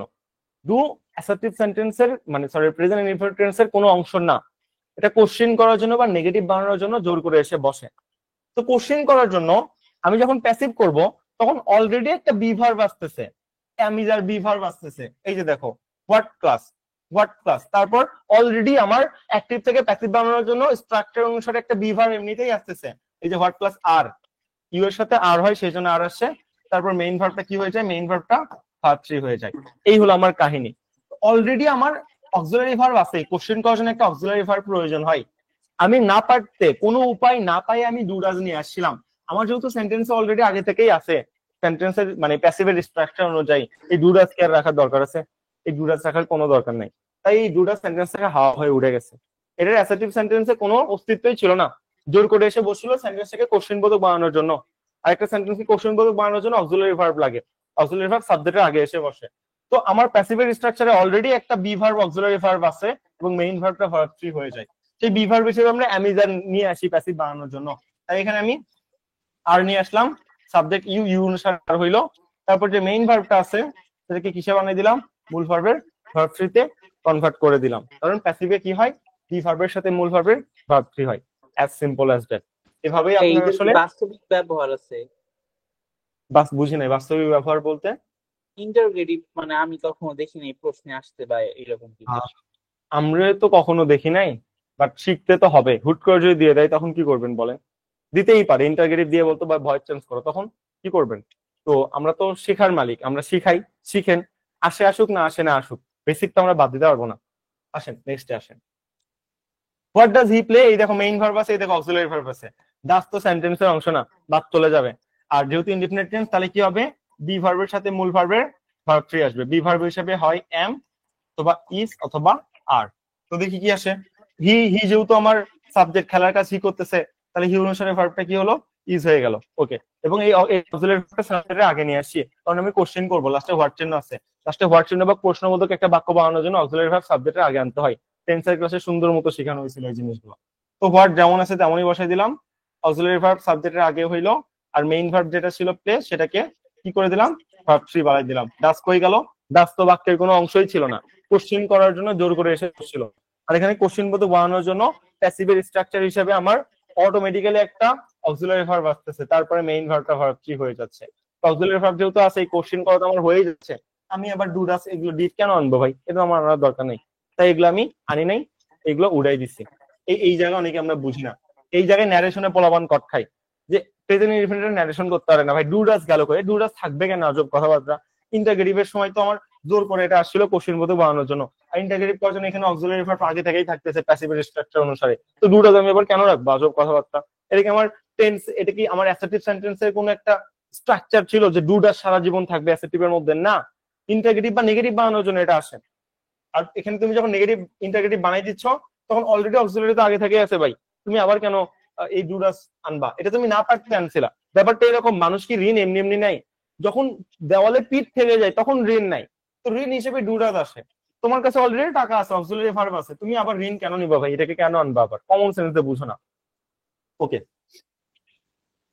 তারপর who will do the work, meaning ঠিক রাখার জন্য হুর পরিবর্তে বাই হোম হয়ে যায়। হু মানে কে, আর বাই হোম মানে কাকে দ্বারা, ঠিক আছে? তাহলে বাই হোম, উইল তো ফিউচারের চিহ্ন, এটা তুমি বাদ দিতে পারবে না। উইল কি বাদ দিতে পারবো? এটা ফিউচারের চিহ্ন না, বলো? ফিউচারের চিহ্ন, তো কপি করো। কপি করলাম। তারপর এখানে তুমি কি করবা, হু বাই হোম দিলা, তারপর উইল দিলা, তারপর ডু দ্য ওয়ার্ক, ডু আছে তাই না? ওকে, এটা হলো অক্সিলারি ভার্ব, আর ডু হইলো মেইন ভার্ব। ওকে, তাহলে মেইন ভার্বকে আমার কি বানাইতে হবে, মেইন ভার্বকে ভার্ব থ্রি বানাইতে হবে। কিন্তু কথা আছে, ফিউচার ইনডিফিনিট টেন্সের ভয়েস চেঞ্জ কি হয়, ভয়েস চেঞ্জ বি ভার্বের বেস ফর্মের সাথে মূল ভার্বের ভার্ব থ্রি হয়ে যায়। Okay fine. তাহলে by whom will auxiliary verb আগে থেকে আছে, এটা তারা কোশ্চেন করে বোঝাচ্ছে। তারপর দা ওয়ার্ক আমি এটা বসাই দিলাম। তারপর যেহেতু আমার ফিউচার ইনডিফিনিট প্যাসিভ বানাইতে হবে, এক্সট্রা করে আমি একটা কি নিয়ে আসবো, এক্সট্রা করে একটা বি নিয়ে আসবো, এই যে বি আনছি আনছি। তারপর মেইন ভার্ব কি ছিল, মেইন ভার্ব অক্সিলারি ভার্বের মেইন ভার্ব ছিল হলো ডু, সেটাকে আমি মূল ভার্বের ভার্ব থ্রি বানাই দিলাম, হয়ে গেল হলো ডান। এই আর কি হলো তোমার ফিউচার ইনডিফিনিটের স্ট্রাকচার, আর কোনো কিছু এখানে আসলে হয়নি। ওকে, এই হলো আমাদের কাহিনী। দেখো, যখন অ্যাক্টিভে ছিল তখন ভার্বের কাজ কে করবে, সাবজেক্ট করবে। এই যে দেখো হু উইল ডু, এই উইল ডু কে করতেছে, হু করতেছে বা কোন একজন ব্যক্তি করতেছে, ভার্বের কাজ সাবজেক্ট করতেছে, ঠিক আছে, এটা অ্যাক্টিভ। আর যখন প্যাসিভ, এবার দেখো by whom will auxiliary verb, তারপর অবজেক্টটা সাবজেক্ট হয়ে গেল, এই যে অবজেক্টটা দা ওয়ার্ক অবজেক্ট ছিল না, সেটা সাবজেক্টে পরিণত হয়ে গেল। তারপর কি হলো, একটা বি আসবে বেস ফর্ম, তারপর মেইন ভার্বটা ভার্ব থ্রি হয়ে যাবে, এই যে মেইন ভার্বটা ভার্ব থ্রি হয়ে গেছে, বুঝছো? এটা একটা কাহিনী। তুমি এটাকে আরেক ভাবে করতে পারো, আরেক ভাবে কিভাবে করতে পারো, এভাবে হু বাই হোম বাদ দিয়ে লিখতে পারো, হু দ্বারা শুরু করতে পারো, who will the work be done, তারপর বাই, তারপর হোয়াট চিহ্ন, এইভাবেও লেখা যায়। এই দুই স্ট্রাকচারে লেখা যায়। হু দ্বারা যদি থাকে দুই রকম হইতে পারে, দুটো একসাথে কখনো উত্তরে থাকবে না, হয় by whom will the work be done what চিহ্ন, অথবা যদি হু দ্বারাই শুরু হয় তাহলে who will the work be done তারপরে একটা বাই আসবে, ঠিক আছে? এইভাবে বলা হয় যে হু প্লাস বাই ইকুয়াল কোন মিনিং দেয়? ইকুয়াল বাই হোম মিনিং দেয়, বাই হোম মিনিং দেয়। ওকে, তো আপনি হয় হু প্লাস বাই ইউজ করবেন, হু শুরুতে ইউজ করে লাস্টে বাই ইউজ করে ভট চিহ্ন দিবেন, অথবা সেন্টেন্সটা বাই হোম দ্বারা শুরু করবেন। এই আর কি থিওরি, এর বেশি কোনো কিছু না। ঠিক আছে, এই তো এইভাবে আমরা কি করে ফেললাম, এভাবে ইন্টারগেটিভ সেন্টেন্সে ভয়েস চেঞ্জ করে ফেললাম। এটা পরীক্ষায় প্রচুর আসে, আমি জানি না আপনি দেখছেন কিনা, বাট এটা পরীক্ষায় অনেক আসে। অথবা বাই হোম দ্বারা যদি থাকে তাহলে সেখানে হু হয়ে যায়। এই যে দেখেন, by whom have completed the work. ঠিক আছে, তাহলে কাকে দ্বারা এই কাজটা কমপ্লিট করানো হয়েছে এটা তোমাকে জিজ্ঞাসা করতেছে। এটা অ্যাক্টিভের স্ট্রাকচার। এই যে হ্যাভ এর পর মূল ভার্বের ভার্ব ফ্রি অ্যাক্টিভের কোন active? Present perfect active. Present perfect active মানে কি? এক্সট্রা করে একটা বিন আসবে, মেইন ভার্বটা ভার্ব থ্রি হয়ে যাবে। পারফেক্ট তো আগে থেকে ভার্ব থ্রি থাকে। ওকে, তাহলে বাই হোমের পরিবর্তে কি দিলাম? হু দিলাম। ওকে, হু। তারপর আমি কি করলাম? তারপর হু যেহেতু সিঙ্গুলার তাহলে এখানে হ্যাভ এর পরিবর্তে হ্যাজ করে দিলাম। ওকে, তারপর অবজেক্টটা সাবজেক্ট বানাবো। দা ওয়ার্ক আমাদের অবজেক্ট ছিল, এটা সাবজেক্ট বানিয়ে দিলাম। তারপর যেহেতু আমার প্রেজেন্ট পারফেক্টের প্যাসিভ করবে, এক্সট্রা করে একটা বিন আসবে, এক্সট্রা করে একটা বিন নিয়ে আসলাম। মেইন ভার্বটা আগে থেকে ভার্ব থ্রি ছিল, সেটাকে ভার্ব থ্রি বানিয়ে দিলাম। কাহিনী শেষ, খেলা শেষ। ওকে, তোমার কিন্তু কখনো জিজ্ঞাসা করবে না যে ভাই পুরোটা আমাকে একটু না দেখে লিখে বলো তো কোনটা হবে। তুমি জাস্ট অপশনের দিকে তাকাবা যে ভার্বের পরিবর্তন ঠিক আছে কিনা। এই যে by have completed present perfect, তাহলে এটা পরিবর্তন হয়ে কি হয়ে যাবে? আমার বিন, মাঝখানে একটা বিন আসবে, তারপর কমপ্লিটেড যেমন ছিল তেমনই থাকবে। জাস্ট এইটুকু খেয়াল রাখবা, তাহলে তোমার ভয়েস চেঞ্জ শেষ। ঠিক আছে, ভার্বের দিকে তাকালেই ভাইয়া হয়ে যায়, আগে না। হ্যাঁ বলেন। ভাইয়া এটা কি প্যাসিভ থেকে অ্যাক্টিভ করেছে না? না, এটা কিসের স্ট্রাকচার দেখেন তো, দেখতে যেমনই লাগুক টেন্সের দিকে তাকান। টেন্সের দিকে যদি তাকান, টেন্সের স্ট্রাকচার হলে সেটা অ্যাক্টিভ। এটা টেন্সের স্ট্রাকচার না। হ্যাভ কি? হ্যাভ একটা অক্সিলারি ভার্ব, হ্যাভ এর পর কি বসে? মূল ভার্বের ভার্ব থ্রি। কোন টেন্সের স্ট্রাকচার? প্রেজেন্ট পারফেক্টের স্ট্রাকচার। প্রেজেন্ট পারফেক্ট টেন্সের স্ট্রাকচার, তার মানে এটা active structure. As simple as. আমি কিন্তু দুই ভাইয়া অ্যাক্টিভে তো প্রিপজিশন থাকবে না, প্যাসিভে থাকবে না, বাইটা তো প্রিপজিশন না। এইগুলো আমি জানি না কোথায় লেখা আছে, বাট এইরকম কোনো মানে কোন রকম থিওরি বা ভিত্তি নাই গ্রামারে, এরকম কোনো থিওরি বা ভিত্তি নাই। গ্রামারের ভিত্তি হলো অ্যাক্টিভ মানে হইলো ভাই শর্টকাট কথা, টেন্সের স্ট্রাকচার মেনে চলবে, এটা হলো বেসিক কথা। আর এটা আমরা সহজে বোঝার জন্য বলি যে ভার্বের কাজ যে যদি সাবজেক্ট করতে পারে তখন সেটাকে আমি অ্যাক্টিভ বলতে পারবো। বাট বেসিক স্ট্রাকচারটা হলো টেন্সের স্ট্রাকচার মানলে এটা পৃথিবী উল্টা গেলেও অ্যাক্টিভ। ওর মধ্যে প্রিপোজিশন থাক না থাক, we really don't care about it, এটা নিয়ে আমাদের কোনো মাথা ব্যথা নেই। ঠিক আছে, এই টেন্সের স্ট্রাকচার মানছে তার মানে এটা অ্যাক্টিভ। সেই জন্য এটাকে আমি প্যাসিভ বানানোর জন্য কি করছি? একটা বিন আনছি, কারণ প্রেজেন্ট পারফেক্ট মানে সেখানে আমার কি আনতে হবে? বিন আনতে হবে। এটা হলো থিওরি। আগে যদি কোনো জায়গায় শিখে থাকেন, জিনিসগুলো স্কিপ করেন, ওভাবে অ্যাডমিশন হবে না। অ্যাডমিশন ওভাবে কাজ করে না। মানে অ্যাডমিশনে আপনি কোনো রুলসই খাটাইতে পারবেন না, সব বেসিক দিয়ে সলভ করতে হবে। রুলস খাটাইতে গেলেন তো অ্যাডমিশনে ধরা খাবেন। অ্যাডমিশনে এমন এমন কোশ্চেন সেট করবে যেখানে স্যার জানে যেখানে একটা স্টুডেন্ট রুলস খাটাবে আরো ধরা খাবে। বুঝেন, আমি ভার্সিটি স্টুডেন্ট হয়ে যদি একটুক জানি, তাহলে যিনি কোশ্চেন করবেন উনি আমার আরো 10-20 বছরের সিনিয়র, তাহলে উনি আরো কত ডিপ জানে। বুঝেন, তো আপনি কোন জায়গায় রুলস খাটাবেন উনি আগে থেকে জানে, সেই জায়গায় আপনাকে আটকাই দিবে। এইরকম কোশ্চেনই করা হয়। তো এই জন্য রুলস এর উপর ভরসা করে রাখা যাবে না। ঠিক আছে, তো ইন্টারগ্রেটিভে আমি আপনাকে যে চারটা স্ট্রাকচার দেখাইলাম, হয় হু দ্বারা শুরু হবে অথবা বাই হোম দ্বারা শুরু হবে। হু থাকলে বাই হোম হয়ে যায়, আর বাই হোম থাকলে হু হয়ে যায়। এইরকম একটা কাহিনী হইতে পারে। অথবা আপনার প্রেজেন্ট ইনডিফিনিটে ইন্টারগ্রেটিভ করতে বলবে, কারণ এটা সবাই ভুল করে। এই ডু ডাস কই গেল এটা আর কেউ ধরতে পারে না, এখানে সবাই ভুল করে। ওকে, আর প্রথমটা যদি এরকম দেয় যে সেন্টেন্সে শুধু একটা অক্সিলারি ভার্ব আছে, মেইন ভার্বটার কোনো কিছু নাই, তাহলে ওটা নো চেঞ্জ, ওটার কখনো ভয়েস চেঞ্জ হইতে পারবে না। আচ্ছা, ভয়েস চেঞ্জ কেন হয় বলতো? ভয়েস চেঞ্জের মেইন থিওরি কি? ভয়েস চেঞ্জের মেইন থিওরি হলো যে মূল ভার্ব, মেইন ভার্ব কি হয়ে যাবে? ভার্ব থ্রি হয়ে যাবে। এটা ভয়েস চেঞ্জের আমাদের অ্যাকচুয়াল থিওরি না ভাই। এখানে তো মেইন ভার্বই নাই, তো মেইন ভার্বের ভার্ব থ্রি হবেটা কেমনে বুঝাও তো। এখানে তো মেইন ভার্বই নাই ভাই, তোমাকে বলছে মেইন ভার্বটা ভার্ব থ্রি বানাইতে হয়, তো এখানে তো মেইন ভার্বই নাই। এই জন্য বলতেছে সেন্টেন্সে যদি মেইন ভার্ব না থাকে তাহলে ভয়েস চেঞ্জ হয় না। এই এই আর কি ব্যাপার, বুঝছো? এই জন্য এই কথাটা এখান থেকে চলে আসছে, অ্যাজ সিম্পল অ্যাজ দ্যাট। আশা করি জিনিসটা আমরা ধরতে পারছি। অর্থাৎ এই যে থিওরিটা আমি এখানে বললাম, এই যে ডু ডাস কই গেল, এটার জন্য আমি চিল্লাই চিল্লাই টেন্সের ক্লাসে বলছিলাম ভাই বুঝ, প্রেজেন্ট ইনডিফিনিট টেন্সে ডু ডাস জোর করে আসে, এটা টেন্সের কোনো অংশ না। এটা সেন্টেন্স নেগেটিভ বানানোর ক্ষেত্রে বা কোশ্চেন করার ক্ষেত্রে আসে। বারবার চিল্লাই চিল্লাই বলছিলাম, ওইটার অ্যাপ্লিকেশন আজকে এখানে হচ্ছে। যে দেখ, এটা সেন্টেন্সের মেইন অংশ না, কোশ্চেন করার জন্য আমার প্যাসিভে আগে থেকেই অক্সিলারি ভার্ব তারপর মেইন ভার্বের ভার্ব থ্রি হয়ে যাচ্ছে, তাই আর কোনো অক্সিলারি ভার্ব আমার আর দরকার নেই। এটা টেন্সের আমার মেইন অংশ না। কিন্তু উইল কিন্তু এখানে হয়ে গেল উইল, উইল কিন্তু এখানে আমার ফিউচার ইনডিফিনিট টেন্সের একটা মেইন চিহ্ন ছিল। এই উইল বাদ দিলে সেটা ফিউচার থেকে প্রেজেন্ট হয়ে যায়, আমরা জানতাম। বাট এই ডু ডাজ এর ক্ষেত্রে কিন্তু প্রেজেন্ট ইনডিফিনিট টেন্সের বা পাস্ট ইনডিফিনিট টেন্সের কোন রকম মুখ্য অংশ বা স্ট্রাকচারের মধ্যে আমরা কখনোই লিখি নাই। আমরা ইনডিফিনিট টেন্সের স্ট্রাকচার লিখলাম সাবজেক্ট প্লাস মূল ভার্বের প্রেজেন্ট ফর্ম প্লাস অবজেক্ট, শেষ। জীবনে ডু ডাজ নিয়ে আমরা কখনো কথা বলি নাই। ওকে, এই ডু ডাজ গুলো এখান থেকে হাওয়া হয়ে যাচ্ছে। এই কয়টা হলো আপনার ইন্টারগেটিভ। ইন্টারগেটিভ এর বাইরে কোনো স্ট্রাকচার নাই ভয়েস চেঞ্জের মধ্যে। আপনি জাস্ট মাথায় রাখবেন তিনটা জিনিস, হু থাকলে বাই হোম হয়ে যায়, অথবা হু থাকলে হু প্লাস লাস্টে বাই হয়ে যায়, দুই রকম কাহিনী হয়। আর আপনার মেইন ভার্ব না থাকলে কোনো পরিবর্তন হবে না। আর ডু ডাজ এর ক্ষেত্রে ডু ডাজটা বাদ চলে যাবে, যাই যেহেতু আমাদের এমনিতেই অ্যামিজারের সাথে মূল ভার্বের ভার্ব থ্রি চলে আসতেছে। এই চারটা জিনিস মনে রাখলে আপনার ইন্টারগেটিভ সেন্টেন্স আপনি জীবনে আটকাবেন না। ওকে, ইন্টারগেটিভ এতটুকুই, এরপর আর নাই। ইম্পারেটিভ, ইম্পারেটিভে তিন থেকে চার ধরনের স্ট্রাকচার হয়। Number one, structure number one আপনার ভার্ব দ্বারা শুরু হবে। কি দ্বারা শুরু হবে? ভার্ব। এখানে কি হিডেন থাকে? ইউ হিডেন থাকবে, ঠিক আছে। এটা ইম্পারেটিভ স্ট্রাকচার, আপনারা সবাই জানেন, কতদিন শিখাই দিচ্ছি। ওকে, যদি এমন হয় ভার্ব দ্বারা শুরু হয়, তখন প্রতিটার ক্ষেত্রে ইম্পারেটিভ করার ক্ষেত্রে আপনার কি আনতে হবে? লেট আনতে হবে, লেট। তারপর অবজেক্টটা সাবজেক্ট হয়, আপনি নিজেও জানেন, এই যে দ্য বুক, অবজেক্টটা সাবজেক্ট হয়ে গেল। তারপর আমাদের এটা কোন টেন্সে আছে? রিড দা বুক কোন টেন্সে আছে? প্রেজেন্ট ইনডিফিনিট টেন্সে। ওকে, প্রেজেন্ট ইনডিফিনিট টেন্সে আছে। প্রেজেন্ট ইনডিফিনিট টেন্সে কি হয়? বি ভার্বের সাথে মেইন ভার্বের ভার্ব থ্রি হয়ে যায়। বি ভার্ব হিসেবে কি হয়? অ্যামিজার হয়, অ্যামিজ আর হয়। ওকে ফাইন। তাহলে তো লেট দা বুক, লেট কি? লেট এটা মডেল অক্সিলারি ভার্ব না? মডেল না? হ্যাঁ।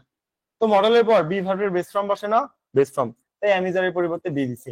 লেট দা বুক বি। আর রিড এখানে কোন ফর্মে ছিল? বেস ফর্মে ছিল। এখানে বির পর রিড হয়ে গেছে, রিড তাহলে এখানে কোন ফর্মে হয়ে গেছে? ভার্ব থ্রিতে হয়ে গেছে, অর্থাৎ প্যাসিভ হয়ে গেছে।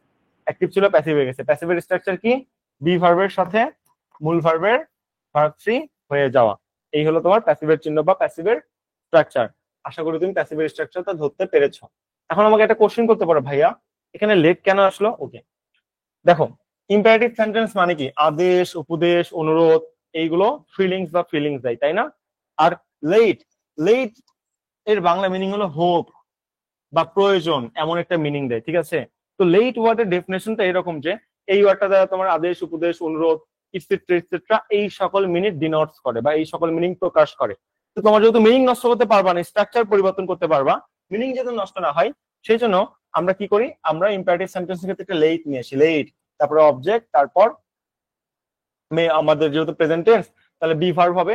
যেহেতু লেট আসছে মডেল অক্সিলারি, তাই বি ভার্ব অ্যামিজার না হয়ে বেস ফর্মই হয়ে গেল। মডেল অক্সিলারির পর সবসময় বেস ফর্ম বসে। আর এখানে ভার্ব জিরো ছিল, এটা কি হয়ে গেল? ভার্ব থ্রি হয়ে গেল, কারণ বি ভার্বের পর মূল ভার্বের ভার্ব থ্রি হয়। ওকে, আর যদি সেন্টেন্সটা লেট দেই থাকে তখন কি হবে? তাহলে তো আরো ভালো, লেট আছে তো লেট উঠবে না, লেট ওরকমই থাকবে, let. Let him do the work, তাহলে অবজেক্টটা সাবজেক্ট হবে, লেট অবজেক্টটা সাবজেক্ট, দা ওয়ার্ক, তারপর কোন টেন্স? ডু দা ওয়ার্ক, লেট আছে প্রেজেন্ট ইনফিনিট টেন্স, তাহলে অ্যামিজারের সাথে মূল ভার্বের ভার্ব থ্রি। বাট এখানে যেহেতু লেট আছে মডেল অক্সিলারি, অ্যামিজার না হয়ে কি হয়ে গেল? বেস ফর্ম হলো। লেট লেট লেট থাকায় অ্যামিজার না হয়ে বেস ফর্ম বি ডি হয়ে গেল। তারপর মেইন ভার্ব কি ছিল? ডু, ডু কি হয়ে গেল? ভার্ব থ্রি হয়ে গেল। তারপর লাস্টে আমাদের তো একটা প্রিপোজিশন আসবে, আমরা জানি, বাই। আর সাবজেক্ট এখানে অবজেক্টিভ ফর্মে ছিল, লেটের পর যদি সবসময় অবজেক্টিভ ফর্ম হয় তো আমার আর পরিবর্তন করতে হইলো না, অবজেক্টিভ ফর্মই হয়ে গেল, শেষ। এটা একবার একটু স্ট্রাকচার। আবার বলেন, বুঝি নাই। ভাইয়া আরেকবার একটু বলেন। আচ্ছা, লেট যেমন ছিল তেমনই আছে, আমি কিচ্ছু করি নাই। অবজেক্টটা সাবজেক্ট বানাইছি, দা ওয়ার্ক। তারপর প্রেজেন্ট ইনডিফিনিট টেন্স মানে বি ভার্বের সাথে মূল ভার্বের ভার্ব থ্রি হবে, বি ভার্ব হিসেবে অ্যামিজার আসবে। কিন্তু লেট যেহেতু মডেল অক্সিলারি আছে, তাই বেস ফর্ম বসে গেছে, বি ভার্ব হিসেবে অ্যামিজার না আসে বেস ফর্ম বসছে। তারপর মেইন ভার্ব যেটা ছিল ডু, সেটা কি হয়ে গেছে? ভার্ব থ্রি হয়ে গেছে। তারপর আমার একটা সেন্টেন্সের লাস্টে কি হয়? একটা প্রিপোজিশন আছে, এটা তো আমার ভয়েসের একটা বেসিক স্ট্রাকচার। একটা প্রিপোজিশন আছে, তারপর সাবজেক্ট ফর্ম কি হয়ে যায়? অবজেক্টিভ ফর্ম হয়ে যায়। তো এখানে আপনার আগে থেকে অবজেক্টিভ ফর্ম ছিল, তাই জাস্ট মাঝখানে একটা প্রিপোজিশন হিসেবে অবজেক্টিভ ফর্মটা, এই আর কি ব্যাপার। আচ্ছা, বি কেন হয় বললেন আবার একটু এতক্ষণ পর এই কথা, বি কেন হয়? এটা কোনো কথা? বলেন। আই উইল ইট রাইস, এটা কি হয়? আই উইল ইট রাইস, এটা ভয়েস টেন্স কি করি বলেন তো? কোন টেন্স? ফিউচার ইনডিফিনিট না? ভয়েস টেন্স কি করি? অবজেক্টটা সাবজেক্ট, সাবজেক্টটা অবজেক্ট, মাঝখানে প্রিপোজিশন। বলেন এখানে পরিবর্তন কি হবে? Anyone? Rice will be eaten by me. উইলের মতোই থাকবে। এখানে বি কেন নিয়ে আসছি? কেন? এখানে তো আমাদের Yes, model sir. Auxiliary verb আছে না, উইল একটা মডেল অক্সিলারি ভার্ব না, মডেল অক্সিলারি ভার্বের পর বেস ফর্ম বসে না।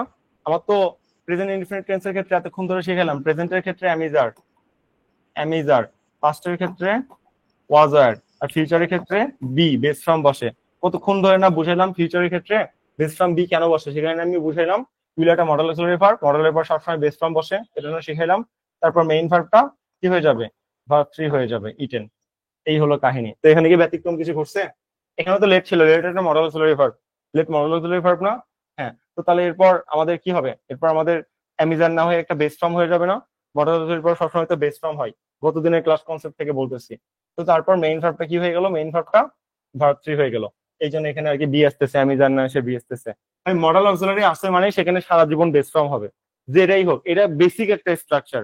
গতদিন মানে মডেল মানে মুড, মুড মানে হলো কোনো কিছুকে নির্দেশ করে, কোনো কিছুকে নিয়ন্ত্রণ করে।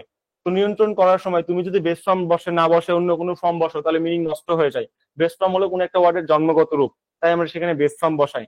আমরা দেখাইছিলাম গতদিন যে আই ইট রাইস, এগুলো গতদিনের ক্লাস। আর এটা হলো I will eat rice, I will eat rice. আর এটা হলো I would eat rice, I would eat rice, এমন কিছু দেখাইছিলাম। এবং সেখানে বলছিলাম দেখো এটা হলো প্রেজেন্ট টেন্স, এটা হলো ফিউচার টেন্স, আর এটা হলো আই উড থাকে, এটা হলো পাস্ট টেন্স। জাস্ট একটা মডেল অক্সিলারির জন্য টেন্সের পরিবর্তন হয়ে গেছে, বাকি সব সেম। তার মানে মডেল অক্সিলারি ভার্ব কোনো কিছুকে নিয়ন্ত্রণ করে। এটা কোন টেন্স হবে এটা নিয়ন্ত্রণ করে, যেহেতু নিয়ন্ত্রণ করতেছে তাই উইল যেহেতু ফিউচার নিয়ন্ত্রণ করতেছে, তুমি এখানে বেস ফর্ম না বসে অন্য কোনো ফর্ম, পাস্ট ফর্ম বা যদি বসাও বা প্রেজেন্ট ফর্ম যদি বসাও, মিনিং নষ্ট হয়ে যাবে। তাই বলছিলাম মডেল অক্সিলারির পর বেস ফর্ম বসে, যেটা গতদিনের ক্লাস থেকে বলতেছি, 2-3 দিন রিপিট করছিলাম, আজকেও রিপিট করছি।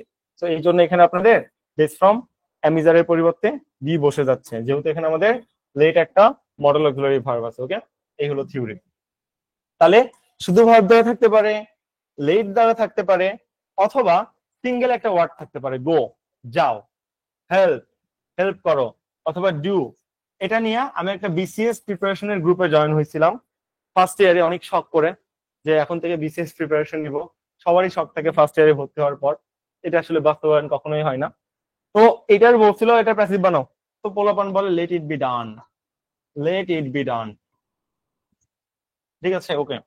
তো আমি বললাম যে ভাই এটা কেন হইলো, ইট কই থেকে নিয়ে আসলা? বলে ইট ধরে নিছি। আমি বললাম ইচ্ছা হলো তুমি ইট ধরে নিলা কেন? তোমার কে বলছে অ্যাক্টিভ সেন্টেন্সে তুমি অবজেক্ট ধরে নিতে পারবা? অ্যাক্টিভ সেন্টেন্সে অবজেক্ট ধরে নেওয়ার কথা কি তোমার কোনো কথা বলা আছে? ডু ইট মানে এটা করো। আমি যদি ডু ইট না বলে বলি ডু হিম, তাকে করো, তখন কি করো? তাকে মারধর করো। তখন আমি তো এখানে হিমও ধরতে পারি, তুমি তুমি কেন এখানে উলট পালট কাজ করলা? ওকে। তো না এটা হবে, তুমি আমার চেয়ে বেশি বুঝো, এটা বইয়ে লেখা আছে, দেখো এই সেই অনেক কাহিনী। তো এটা আসলে ব্যাপারটা এরকম, যদি একটা সিঙ্গেল ওয়ার্ড থাকে আপনি অবজেক্ট ধরে নিতে পারবেন না। একটা জিনিস ধরতে পারবেন যে যেহেতু ইম্পারেটিভ সেন্টেন্স ইউ এখানে হিডেন আছে, একটুকু আপনি ধরতে পারেন। ইম্পারেটিভ সেন্টেন্স ইউ হিডেন থাকে, সাবজেক্টে হিডেন আছে, এটা ইম্পারেটিভ সেন্টেন্স স্ট্রাকচার বলে, তো এটা আপনি ধরতে পারেন। তো সকল শুধু সিঙ্গেল ওয়ার্ড থাকলে এরকম হয়, ওই ইউটা ধরে নিতে হয়, সেটার সাথে আর। You are requested, R E Q U E S T D, Q, এটা বসে সব সময়। ইউ আর রিকোয়েস্টেড টু, তারপর বেস ফর্ম যেটা সেটা বসাই দিবেন, you are requested to do. এখন ডু করার ক্ষেত্রে আপনি রিকোয়েস্ট করবেন নাকি অর্ডার দিবেন, it totally up to you. Requested না হয় অর্ডারও হতো, আর ডি আর অর্ডারও হতে পারতো, কোনো অসুবিধা নাই। তো হেল্পের ক্ষেত্রে আপনি বলতে পারেন you are requested to help, তোমাকে বলা হয়েছে, ইউ আর রিকোয়েস্টেড। দেখেন অ্যামিজারের পর মূল ভার্বের ভার্ব তার মানে প্যাসিভে আছে, তাই না? যেহেতু প্যাসিভে আছে তাহলে রিকোয়েস্ট করার কাজ ইউ আর করবে না, ইউ কে অন্য কেউ রিকোয়েস্ট করবে। তাহলে ইউ আর রিকোয়েস্টেড, তোমাকে রিকোয়েস্ট করা হয়েছে, কে রিকোয়েস্ট করছে জানি না, তোমাকে রিকোয়েস্ট করা হয়েছে। রিকোয়েস্ট করার কাজ ইউ করতেছে না, অন্য কেউ করতেছে। ইউ আর রিকোয়েস্টেড, তোমাকে রিকোয়েস্ট করা হয়েছে টু হেল্প, সাহায্য করার জন্য। হেল্প মানে তুমি সাহায্য করো, আর you are requested to help মানে তোমাকে রিকোয়েস্ট করা হয়েছে সাহায্য করার জন্য। একটা অ্যাক্টিভ সরাসরি বলা, আর এটা ঘুরায় ফিরায় বলা। আমি তাকে বললাম এই সাহায্য করো না, তারে করতেছে না, রেগে যেয়ে বললাম তোমাকে রিকোয়েস্ট করা হয়েছে সাহায্য করার জন্য, সাহায্য করো যাও। তো এই যে প্যাসিভ যোগ দেওয়ার জন্য এখানে আমরা আসলে ইউজ করতেছি, বিভিন্ন পারপাসে ইউজ হয় এই আর কি। অ্যাক্টিভ প্যাসিভ আমাদের একটা সেন্টেন্সে ডাইভার্সিটি বৃদ্ধি করে, সৌন্দর্যতা বৃদ্ধি করে। এই জন্য আসলে আপনার অ্যাক্টিভ প্যাসিভ স্ট্রাকচারের জন্মটা হয়েছে, না হলে অ্যাক্টিভ প্যাসিভ আপনারা আসলে বাস্তব জীবনে কোনো প্রয়োজন আসলে হতো না বললেই চলে। ওকে, এক্সক্লামেটরি কোনো ভয়েস চেঞ্জ হয় না। আর হয় হলো অপারেটিভ সেন্টেন্সের, অপারেটিভ সেন্টেন্সের ভয়েস চেঞ্জ কি? সেম কাজ। কোন টেন্সে আছে? মে আল্লাহ ব্লেজ ইউ, হয়তো আমি প্রেজেন্ট ফর্ম বলতে পারি, অথবা ফিউচার বলতে পারি। বাট এটা আমি শিওর যেহেতু বেস ফর্ম এখানে দেখতেছি, তার মানে এখানে আমি শিওর এই যে বেস ফর্ম যেহেতু আমি এখানে দেখতে পাচ্ছি, আমি এখানে ড্যাম শিওর যে এটা ইনডিফিনিট টেন্সে আছে। ইনডিফিনিটিভ স্ট্রাকচার এমন হয়, মডেল অক্সিলারির পর মূল ভার্বের বেস ফর্ম হয়, এটা ফিউচার ইনডিফিনিটিভ স্ট্রাকচার এরকম আমাদের ছিল। ওকে, ফাইন তো করো ফিউচার ইনডিফিনিটিভ স্ট্রাকচার মানে কি, বি ভার্ব হিসেবে বি বেস ফর্মই বসবে, তারপর মেইন ভার্বের ভার্ব থ্রি হয়ে যাবে। কেন বেস ফর্ম বসবে? এই যে মে ওয়ার্ডে দেখতেছো এগুলো হলো মডেল অক্সিলারি ভার্ব, এরপর সবসময় বেস ফর্ম বসে। ওকে, তো চলো may Allah help you, object আর সাবজেক্ট বানাও। মে, তারপর অবজেক্ট সাবজেক্ট বানাইলাম, তারপর ইউ আল্লাহ সাবজেক্ট ছিল অবজেক্ট বানাই দিলাম, মাঝখানে একটা বাই নিয়ে আসলাম, একটুক সারা জীবন সবার জন্য। তাহলে মে ইউ বাই আল্লাহ, ঠিক আছে। আমার এখানে কি ছিল? ব্লেস ছিল, ঠিক আছে। আর আগে একটা মডেল অক্সিলারি ভার্ব ছিল। ওকে, আমার এখানে কি আনতে হবে? যেহেতু ইনডিফিনিট টেন্স, বি ভার্বের সাথে মূল ভার্বের ভার্ব থ্রি। মে যেহেতু মডেল অক্সিলারি ভার্ব, তাই বেস ফর্ম নিয়ে আসলাম বি। আর মেইন ভার্ব কি ছিল? ব্লেস ছিল, সেটার ভার্ব থ্রি কি বানিয়ে দিলাম? ব্লেসড বানিয়ে দিলাম। এই হলো কাহিনী। ওকে, নিচেটা দেখেন, সেম কাহিনী, may you shine in life. Okay, এখানে তো আমার অবজেক্ট কি? ইন লাইফ, লাইফ মানে জীবন, বা এটাকে আমি ঘুরাই ফিরাই বলছি, মে ইয়োর লাইফ, হোক তোমার জীবন। আর সাবজেক্ট অবজেক্ট বানিয়ে দিলাম, মাঝখানে একটা প্রিপোজিশন বাই ইউ, দ্বারা। কি দ্বারা তোমার জীবন হোক? মে ইয়োর লাইফ। তারপর শাইন আমাদের ছিল হলো মূল ভার্বের বেস ফর্ম, আগে মে ছিল, তাই আমি যেহেতু আমাদের ইনডিফিনিট টেন্স স্ট্রাকচার, বি ভার্বের সাথে মূল ভার্বের ভার্ব থ্রি হবে, নিয়ে একটা মডেল অক্সিলারি ভার্ব, তাই এরপর আমি কি দিলাম? মাস্ট বি বেস ফর্ম, তারপর মেইন ভার্ব ভার্ব থ্রি বানাই দিলাম। এভাবে আমাদের অপারেটিভ সেন্টেন্সের ভয়েড টেন্স হইলো। মানে টেন্সের পরিবর্তন সবসময় সেম, 12 প্রকার টেন্স থাকে, এটার পরিবর্তন কখন আপনি উল্টাইতে পারবেন না, বাট সেন্টেন্স স্ট্রাকচার এভাবে আপনি উল্টাইতে পারবেন। তো পৃথিবীতে ভাই আপনার এখানে কি ভাই বলেন? এখানে ইওর হলো কেন? মানে মিনিং এর ইউ জন্য এর আপনি জায়গায় ওকে আসতেছে, may you shine in life, তোমার জীবন সুন্দর হোক বা সুখময় হোক। আর প্যাসিভে কি বলতেছি? May your life be shone by you, তোমার জীবন হোক সুখময় তোমাকে দ্বারা। মিনিং ঠিক রাখতে হবে, এটা কোনো রুলস না, কোনো মুখস্থ বিদ্যা না, আপনার মিনিং সেম সেম বানাইতে হবে। তো মিনিং সেম সেম বানানোর জন্য আপনার যা ইচ্ছা আপনি তাই করেন, আমার কোনো সমস্যা নাই, জাস্ট টেন্সের স্ট্রাকচারটা ঠিক রাখবেন। এখানে যদি মে ইয়োর লাইফ না দেন, এছাড়া আসলে কোনোভাবেই মিনিং মিলতেছে না, কোনোভাবেই মিনিং মিলবে না। তাই এটা আসলে আপনার ইউ থেকে ইয়োর লাইফ হয়ে গেছে, may your life be shone by you, তোমার জীবন সুন্দর হোক তোমাকে দ্বারা। আর প্রথমে কি? তুমি তোমার জীবনে উন্নতি করো বা তুমি তোমার জীবন সুন্দর করো। দ্বিতীয়ত বলতেছে তোমার জীবনই সুন্দর হোক তোমাকে দ্বারা। এই ঘুরে ফিরে জিনিস একটাই, যে তোমার জীবন সুন্দর হইতে হবে, একবার তুমি করবে, একবার তোমাকে দ্বারা হবে। মানে সেম সেম, একবার অ্যাক্টিভ যাহালাও তাহাই কদু, একবার অ্যাক্টিভ আরেকবার হলো প্যাসিভ। জাস্ট ফর মিনিং এর জন্য ইউ থেকে ইয়োর লাইফ জিনিসটা হয়ে গেছে। ওকে, আমাদের আর একটা জিনিস বাকি আছে, অর্থাৎ অ্যাক্টিভের যত রকম পরিবর্তন সবগুলো আমরা শেষ করে ফেলছি। এখন বলবেন ভাইয়া প্যাসিভ থেকে অ্যাক্টিভ শেখান কেন? প্যাসিভ থেকে অ্যাক্টিভ শেখাবো, তুমি জানো না বিন যখন থাকে, এই যে তুমি জানো না এটা rice is eaten by me, rice is eaten by me, তুমি তো এটা জানো। ইজের পর রিটেন, এটা হলো আমাদের প্রেজেন্ট ইনডিফিনিট টেন্সের স্ট্রাকচার। ওকে, প্রেজেন্ট ইনডিফিনিট টেন্সের স্ট্রাকচার হলো উল্টাই দাও না, অবজেক্টটা সাবজেক্ট হয়ে যাবে, মিটা আই, আর রাইসটা অবজেক্টটা সাবজেক্টটা কি হয়ে যাবে? অবজেক্ট হয়ে যাবে। ওকে, ইজ জোর করে আসছিল, ইজ জোর করে আসছিল না? হ্যাঁ জোর করে আসছিল, এটা সেন্টেন্সে ছিল না, আমি জোর করে নিয়ে আসলাম প্যাসিভ বানানোর জন্য। ইজ কাটো, কাটলাম, কাটার পর ইটেন, এটা কি? এটা ভার্ব থ্রি, এটা আমার সেন্টেন্স আগে কি থাকে? প্রেজেন্ট ইনডিফিনিট টেন্সের স্ট্রাকচার কি? এটা তো প্রেজেন্ট ইনডিফিনিটের প্যাসিভ, প্রেজেন্ট ইনডিফিনিট টেন্সের স্ট্রাকচার কি? মূল ভার্বের প্রেজেন্ট ফর্ম হবে। ওকে, তাহলে ইটেনটা মূল ভার্বের প্রেজেন্ট ফর্মে হয়ে যাবে, আর যেহেতু প্লুরাল তাহলে এখানে কি হয়ে গেল? ইট হয়ে গেল। এভাবে তুমি 1 সেকেন্ডে বের করতে পারবা। বাই তুমি এক্সট্রা আনছিলা প্যাসিভ বানানোর জন্য, বাইটা বাদ দিয়ে দিছো, শেষ। যেটা এক্সট্রা আনছিল সেটা বাদ দিবা। আর তুমি যদি ধরতে পারো এটা প্রেজেন্ট ইনডিফিনিট টেন্সের প্যাসিভ, তাহলে প্রেজেন্ট ইনডিফিনিট টেন্সের স্ট্রাকচার কি সেটা তো স্ট্রাকচার অনুসারে বসে দাও, সাবজেক্ট অবজেক্ট, অবজেক্টের সাবজেক্ট বানাই স্ট্রাকচারটা বসে দাও, খেলা শেষ, কাহিনী শেষ। এভাবে প্যাসিভ থেকে অ্যাক্টিভ তুমি নিজেই বানাইতে পারবা, এটা খুব তোমার জন্য প্রেসার হবে না। ওকে, আচ্ছা ভাইয়া, হ্যাঁ তাই বলেন। প্রিপোজিশন থাকতেই হবে? প্যাসিভের ক্ষেত্রে হ্যাঁ, মাস্ট বি, হ্যাঁ এটা থাকতেই হবে, তাহলে ভাইয়া প্রিপোজিশন ছাড়া আপনার হবে না। সেন্টেন্স একটু চান, বুঝি নাই। এর আগের স্লাইডে চান একটু। আচ্ছা আগের স্লাইড চলেন, গেলাম ইম্পারেটিভ। মানে এই যে let the book be done be read, এখানে তো প্রিপোজিশন নাই। আচ্ছা, এখানে আমাদের সাবজেক্টটা কি ছিল? প্রিপোজিশন কখন হয় বলেন তো? সাবজেক্টটা অবজেক্ট হয়ে যায়, তার আগে একটা প্রিপোজিশন বসে, এটা থিওরি না? এটাই তো। তো হ্যাঁ। ইম্পারেটিভ সেন্টেন্সে ইউ তো সাবজেক্ট, এখন ইউ যে হিডেন থাকে এটা কি আমাদের দোষ? ওই সাবজেক্টটা কানেক্ট করার জন্য তো মাঝখানে কি বসতেছে, মাঝখানে প্রিপোজিশন বসতেছে, তাই না? যে let the book be read by you, সেন্টেন্সটা এরকম ছিল। বাট ইম্পারেটিভ সেন্টেন্সের সাবজেক্ট তো নাই, এটা তো আমাদের দোষ না। সাবজেক্ট যেহেতু নাই, বাই বসতেছে সেন্টেন্সের দুটো পার্টকে কানেক্ট করার জন্য। বাই একটা বিভক্তি, বিভক্তি মানে প্রিপোজিশন। তো আমি কেন আনবো প্রিপোজিশন? আমার তো সাবজেক্ট এখানে নাই, সাবজেক্ট তো কানেক্ট করা লাগতেছে না, তাই আমি আনি নাই। ওকে, আচ্ছা। নর্মালি আমরা যখন পরিবর্তন করি তখন আমাদের প্রিপোজিশন থাকতে হয়, বাট বাস্তব জীবনে আপনি প্রিপোজিশন ছাড়াও বলতে পারেন যে রাইস ইজ ইটেন, ভাত খাওয়া হয়েছে, কে খাইছে কে জানে। রাইস ইজ ইটেন, ভাত খাওয়া হয়েছে, শেষ। কে খাইছে কে জানে। আপনি বাস্তব জীবনের ক্ষেত্রে প্রিপোজিশন ছাড়াও ইউজ করতে পারেন। অর্থাৎ আপনি যদি সাবজেক্ট বাদ দিতে চান তাহলে প্রিপোজিশন আনার দরকার নাই, আর যদি সাবজেক্ট রাখতে চান তাহলে একটা প্রিপোজিশন আনতেই হবে। কারণ প্রিপোজিশন হলো মাঝখানে ব্রিজ বা বিভক্তি, ওটা বাদ দিলে সেন্টেন্সের মিনিং নষ্ট হয়ে যাচ্ছে, এবং ওইটা ছাড়া সেন্টেন্সটাকে আপনি কানেক্ট করতে পারতেছেন না বা সংযোগ করতে পারতেছেন না। সংযোগ একটা সেন্টেন্সে তিনজন করতে পারে, হয় প্রিপোজিশন অথবা কনজাংশন অথবা রিলেটিভ প্রনাউন, এই তিনজন বাদে আর কেউ সংযোগ করতে পারে না।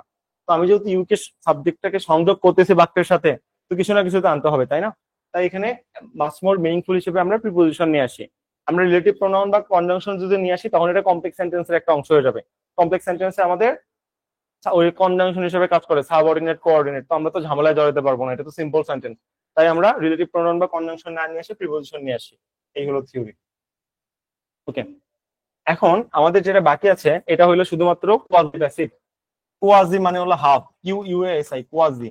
কোয়াজির বাংলা মিনিং হলো হাফ, বা ইংলিশ সিনোনিম হলো half, H A L F, half. Quasi passive, P A double S I V. Quasi passive মানে কি?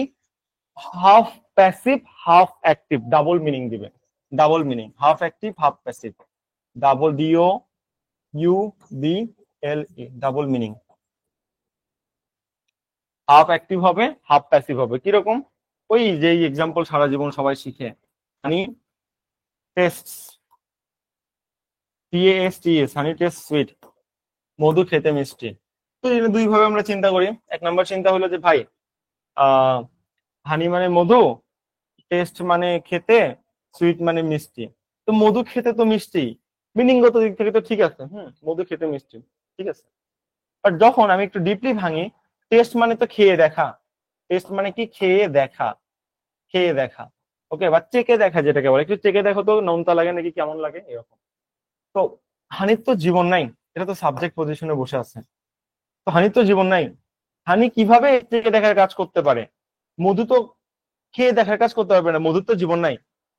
কেমন একটা হয়ে গেল না? এই যে ডাবল মিনিং চলে আসে, যেগুলো বাস্তবতাই মিনিংগত দিক থেকে কারেক্ট, বাট স্ট্রাকচারগত দিক থেকে দেখবেন যে মিলতেছে না। এগুলোকে বলা হয় হলো কোয়াজি প্যাসিভ। হাফ অ্যাক্টিভের মতো আচরণ করে, হাফ প্যাসিভের মতো আচরণ করে। মধু খেতে মিষ্টি, মিনিং ঠিক আছে, বাট যখন ভাঙবেন টেস্ট মানে তো খেয়ে দেখা। আল্লাহ, হানি কিভাবে খেয়ে দেখার কাজ করতে পারে? হানির তো জীবন নাই। এই যে ডাবল মিনিং চলে আসলো, এই ডাবল মিনিং এর জন্য আমরা বলি যে এগুলো হলো কোয়াজি প্যাসিভ। যে সকল বাক্যে ডাবল মিনিং আছে সেগুলোই হলো কোয়াজি প্যাসিভ। ওকে, তাহলে কোয়াজি প্যাসিভের ভয়েস চেঞ্জ কিভাবে করতে হয়? এটা যেহেতু আমাদের নর্মাল স্ট্রাকচার না, তাহলে নর্মাল স্ট্রাকচারের বাইরেই আপনাদের ভয়েস চেঞ্জ করতে হবে। কিন্তু ভার্বের পরিবর্তন কিন্তু সারা জীবন same. Honey taste sweet, present indefinite tense, present indefinite. Present indefinite টেন্সের ভয়েস চেঞ্জে কি হয়? অ্যামিজারের সাথে মূল ভার্বের ভার্ব ফ্রি হয়ে যায়, এটা হলো বেসিক কাহিনী। আর কোনো কারণে যদি আমাদের মডাল চলে আসে তাহলে বেস ফর্ম হয়। মডাল চলে আসলে অ্যামিজার না হয়ে কি হয়ে যায়? বি ভার্ব বেস ফর্ম হয়ে যায়। এই হলো আমাদের থিওরি। তো চলেন এটা আমরা একটু পরিবর্তন করে দেখি, হানি টেস্ট সুইট কি হয়। হানি টেস্ট সুইট দুই ভাবে আপনি করতে পারেন। হানি ইজ, হানি ইজ এইভাবে করা যায়, হানি ইজ সুইট, SWEET। মধু হলো মিষ্টি, when যখন, when when it is tested, when it is, যেহেতু প্রেজেন্ট ইনডিফিনিট টেন্স তাই টেস্ট আমি অ্যামিজারের সাথে মূল ভার্বের ভার্ব ফ্রি করতেছি, when it is tested। ওকে, এই হলো থিওরি। মধু হলো মিষ্টি যখন এটা টেস্ট করা হয়, এইভাবে আমি প্যাসিভ বানিয়ে দিতে পারি। হানি ইজ সুইট, মধু হলো মিষ্টি, when it is tested। কেন করলেন ভাই? মিনিং মিলাইতে হবে ভাই, মিনিং মিলানোর জন্য করছি। এটা একরকম ভাবে হইতে পারে, আরেক রকম হতে পারে যে এভাবে শুরু থেকে করতে হয়। যেগুলোই দেখবা নর্মাল স্ট্রাকচার না সেগুলো শুরু থেকে ভয়েস চেঞ্জ করতে হয়। হানি is tasted sweet, honey is tasted sweet, SWEET। মধু খেতে মিষ্টি, হানি ইজ টেস্টেড, তার মানে কি অন্য কাউকে দ্বারা এবার টেস্ট করা হচ্ছে, প্যাসিভ প্যাসিভ করে ফেলাইছে, এই যে ইজ টেস্টেড। প্যাসিভ আছে, তাহলে টেস্ট করার কাজ এবার আর হানি করতেছে না, অন্য কেউ করতেছে। কে করতেছে আমার জানার দরকার নেই, অন্য কেউ করতেছে। তো হানি ইজ টেস্টেড সুইট মানে মধু খেতে মিষ্টি এবং চেখে দেখার কাজ অন্য কেউ করতেছে, তার মানে ডিরেক্ট প্যাসিভ হয়ে গেছে। এবার আর ভার্বের কাজটা সাবজেক্ট করতেছে না, ঠিক আছে? এই হলো ব্যাপার। আবার হানি is sweet when it is tasted, যখন এটা টেস্ট করা ইট ইজ টেস্টেড, এখানেও প্যাসিভ করে দেওয়া হয়েছে, তার মানে চেখে দেখার কাজ অন্য কেউ করতেছে, সাবজেক্ট কখনো করতে পারবে না। ইট দ্বারা তো ঘুরে ফিরে কাকে বোঝায়? হানিকেই বোঝায়, তাই না? তো এই দুই ভাবে আপনি কোয়াজি প্যাসিভের ভয়েস চেঞ্জ করতে পারবেন। এটা হলো এক প্রকার কোয়াজি প্যাসিভ। আরেক প্রকার কোয়াজি প্যাসিভ আছে, ওটা শিখলে আমাদের ভয়েস চেঞ্জ মোটামুটি ইনিশিয়াল পর্যায়ে মোটামুটি পর্যায়ে শেষ হয়ে যাবে। ওকে, চলেন নেক্সট এই পর্যায়ে সেটা একটু শিখবো। কি জানি শিখলো, আচ্ছা এরকম, the house is building, the house is building, ULD in. বলেন তো এটা কোন টেন্সের স্ট্রাকচার? প্রেজেন্ট ইনডিফিনিট নাকি প্রেজেন্ট কন্টিনিউয়াস? কে পারবো? কোন present tense? Continuous. Present continuous. কেন ইনডিফিনিট না? How do বিল্ডিং আমাদের দেওয়া, সাথে বিল্ডিং ING প্লাস আইএনজি। কেন? এই যে বিল্ডিং তো ভাই অ্যামিজার একটা আছে, ইমারত, এটা তো নাউন মনে হয়। অ্যামিজার আছে, তারপর মূল ভার্বের সাথে আইএনজি আছে, টেন্সের স্ট্রাকচার মিলে ভাই গেছে। প্রেজেন্ট কন্টিনিউয়াস এর আপনার শর্তটা পূরণ করছে, এই জন্য আর কি এটা প্রেজেন্ট কন্টিনিউয়াস। আচ্ছা, সত্য পূরণ করলে প্রেজেন্ট কন্টিনিউয়াস হয়ে যায়, এটা কোনো কথা? আর এটা আর কেউ? Present indefinite. প্রেজেন্ট ইনডিফিনিট কেন ইনডিফিনিট? ব্যাখ্যা কি? এখানে হচ্ছে দি হাউস একটা সাবজেক্ট, তারপর ভার্ব, তারপর হচ্ছে বিল্ডিং, বিল্ডিংটা এটা হচ্ছে কমপ্লিমেন্ট। হ্যাঁ, বিল্ডিং বা কমপ্লিমেন্ট, অবজেক্ট বলা, অবজেক্ট অবজেক্ট বা কমপ্লিমেন্ট। ওকে, কিছুক্ষণের জন্য মানলাম। আমি একটা কথা বলছিলাম যে common noun, singular common noun কখনো একা একা বসতে পারে না, মনে আছে কারো? সিঙ্গুলার কমন নাউন কখনো একা একা বসতে পারে না, এর আগে একটা কোয়ান্টিফায়ার বসতে হয়। অনেকবার বলছি এর আগে বন্ধু, যত ক্লাস নিছি, এবং প্রবলেম সলভিং ক্লাসে এইটা আমি মনে হয় 10-15 বার রিপিট করছিলাম। বিল্ডিং হলো একটা singular common noun. The house is building একা একা জীবনে বসবে? হবে? হবে না। জীবনে দেখছো দিস ইজ বুক কোথাও লেখা থাকে? দিস ইজ বুক কোথাও থাকে না। না। বুক একটা সিঙ্গুলার কমন নাউন, একটা কোয়ান্টিফায়ার থাকে, দিস ইজ আ বুক অথবা অ্যান বুক বা দা বুক বা কিছু একটা থাকবে। তো বিল্ডিং এর আগে কিছু কেন নাই? আমি যদি বলতাম the house is a building, তাহলে এটা চোখ বন্ধ করে আমাদের কি হয়ে যেত? Present indefinite. দ্য হাউস আর এটা হলো একটা বিল্ডিং, তাহলে দ্য হাউস আর বিল্ডিং তখন আমরা কমপ্লিমেন্ট বলে দিতাম, কারণ সাবজেক্ট আর অবজেক্ট সেম সেম হয়তো। বাট ভাই এখানে তো আমাদের এ ছিল না, এখানে আমাদের চিহ্ন আছে, এখানে তো আমাদের এটা কমন নাউনের আগে, সিঙ্গুলার কমন নাউনের আগে কোনো কোয়ান্টিফায়ার নাই, যেহেতু নাই তাই আমি এটাকে ইনডিফিনিট আর বলতে পারতেছি না। তখন বলতেছি তাহলে এটা কি হবে? এটা আমাদের কন্টিনিউয়াস টেন্স হয়ে যাবে। দ্য হাউস ইজ বিল্ডিং, তার মানে বিল্ডিংটা তৈরি হচ্ছে। দ্য হাউস ইজ, বাড়িটা হয় বিল্ডিং, এখানে ভার্বের সাথে আইএনজি, এটা চলমান কাজ, বিল্ডিংটা তৈরি হচ্ছে, এমন একটা মিনিং হয়ে যাবে, ঠিক আছে? সেটা তো প্রচলিত স্ট্রাকচারের বাইরে, কারণ বিল্ডিং তো তৈরি, এই যে বিল্ডিং মানে তৈরি করা, তৈরি করার কাজ তো হাউস করতে পারে না, হাউসে তো জীবন নাই। একটু মিউট করে দিই প্লিজ, নয় আসে। তো বিল্ডিং মানে তৈরি করা, তৈরি করার কাজ তো সাবজেক্ট হাউস করতে পারে না। আহা, দ্য হাউস ইজ বিল্ডিং, বিল্ডিংটা তৈরি হচ্ছে, মিনিং ঠিক আছে। বাট যখন ডিপলি চিন্তা করি, স্যার বিল্ডিং মানে তো তৈরি করা, তো তৈরি করার কাজ এখানে হাউস কিভাবে করবে? তো এখানে তো টেন্স হিসেবে মিলতেছে না, সাবজেক্ট তো ভার্বের কাজ করতে পারতেছে না। আরে মিনিং ঠিক আছে, বাট স্ট্রাকচারের মধ্যে কেমন জানি ঘোলাটে, সাবজেক্ট ভার্বের কাজ করতে পারতেছে না, ঝামেলা লাগতেছে না? ঝামেলা লাগতেছে। এই ঝামেলা লাগতেছে মানেই ভাই এটা আমার কোয়াজি প্যাসিভে আছে, হাফ অ্যাক্টিভ হাফ প্যাসিভ। আর কোয়াজি প্যাসিভ মানেই ওটার ভয়েস চেঞ্জ প্রথম থেকে শুরু করতে হবে। চলেন প্রথম থেকে শুরু করি।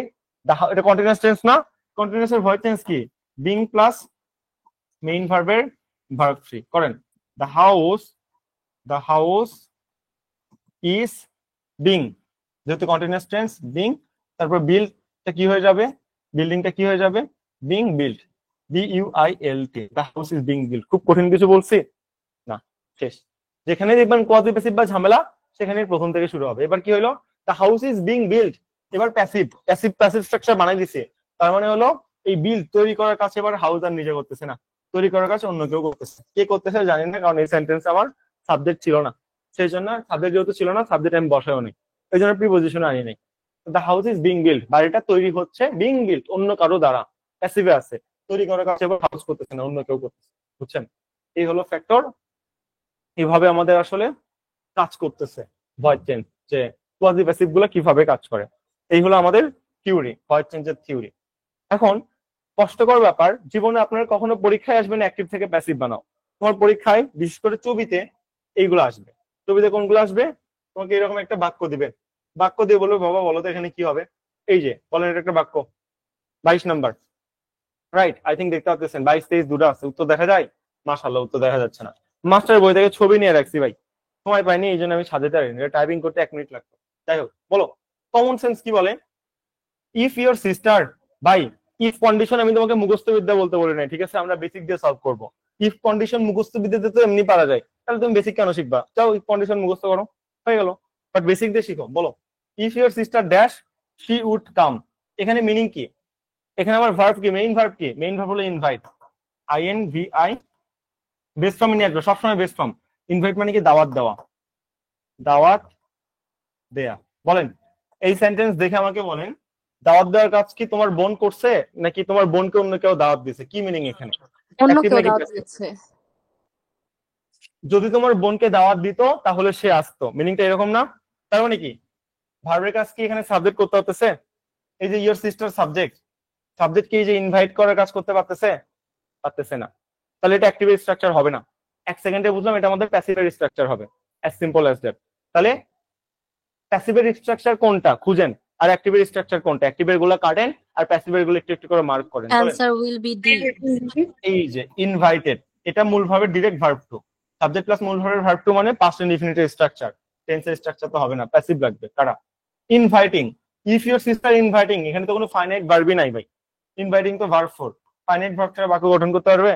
এটা তো ফাইনাইট ভার্বই না, হবে? হবে না, একটা না একটা ফাইনাইট ভার্ব তো লাগবে, নাই তো কি করবা? হবে না।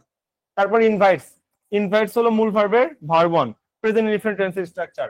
ইফ ইওর সিস্টার ইনভাইটস, আমার ইনডিফিনিটের আমার সেন্টেন্সের স্ট্রাকচার দরকার নেই, আমার অ্যাক্টিভ দরকার নাই, আমার টেন্সের স্ট্রাকচার আমার অ্যাক্টিভের স্ট্রাকচার, আমার কি লাগবে? প্যাসিভ লাগবে। তাহলে কি আছে?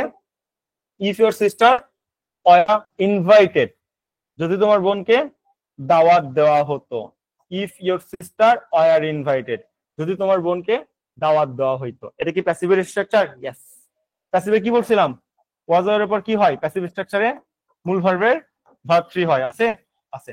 ওয়াজ এর পর মূল ভার্বের ভার্ব থ্রি আছে। আই থিঙ্ক ধরতে পারছেন। তো কোশ্চিন এটা না, এটা সবাই ধরতে পারছে, আমরা জানি। দাওয়াত দেওয়ার কাজ যেহেতু তার বোন করতেছে না, সাবজেক্ট ভার্বের কাজ করতেছে না, তাই অ্যাক্টিভের স্ট্রাকচার নয় প্যাসিভের স্ট্রাকচার হয়েছে, এটা নয় বুঝছে।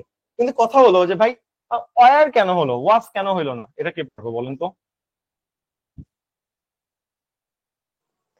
কেন ওয়াজ কেন হইলো না? কে পারবো বলেন তো? সিস্টার বলছে ভাই, ইওর সিস্টার বলছে। প্লুরাল। ইউ এর জন্য, হ্যাঁ।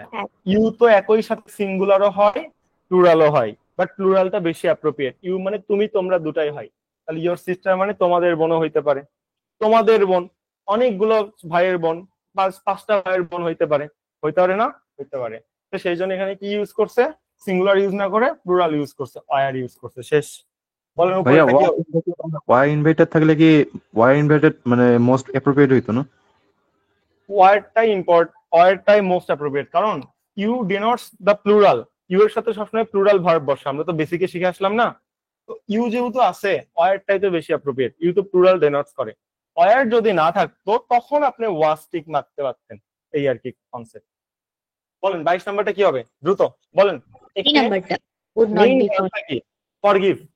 ফরগিভ মানে ক্ষমা করা, এটা হলো মেইন কাহিনী। বেস্ট ফর্মে নিয়ে আসবেন, সারা জীবন বেস্ট ফর্ম। ফরগিভ বেস্ট ফর্মে নিয়ে আসলাম, ওকে? ফরগিভ মানে ক্ষমা করা। বলেন ক্ষমা করার কাজ কি এখানে ছেলেটা করতেছে নাকি ছেলেটাকে অন্য কেউ ক্ষমা করতেছে? জাস্ট বলেন ক্ষমা করার কাজ সাবজেক্ট করতে পারতেছে কিনা?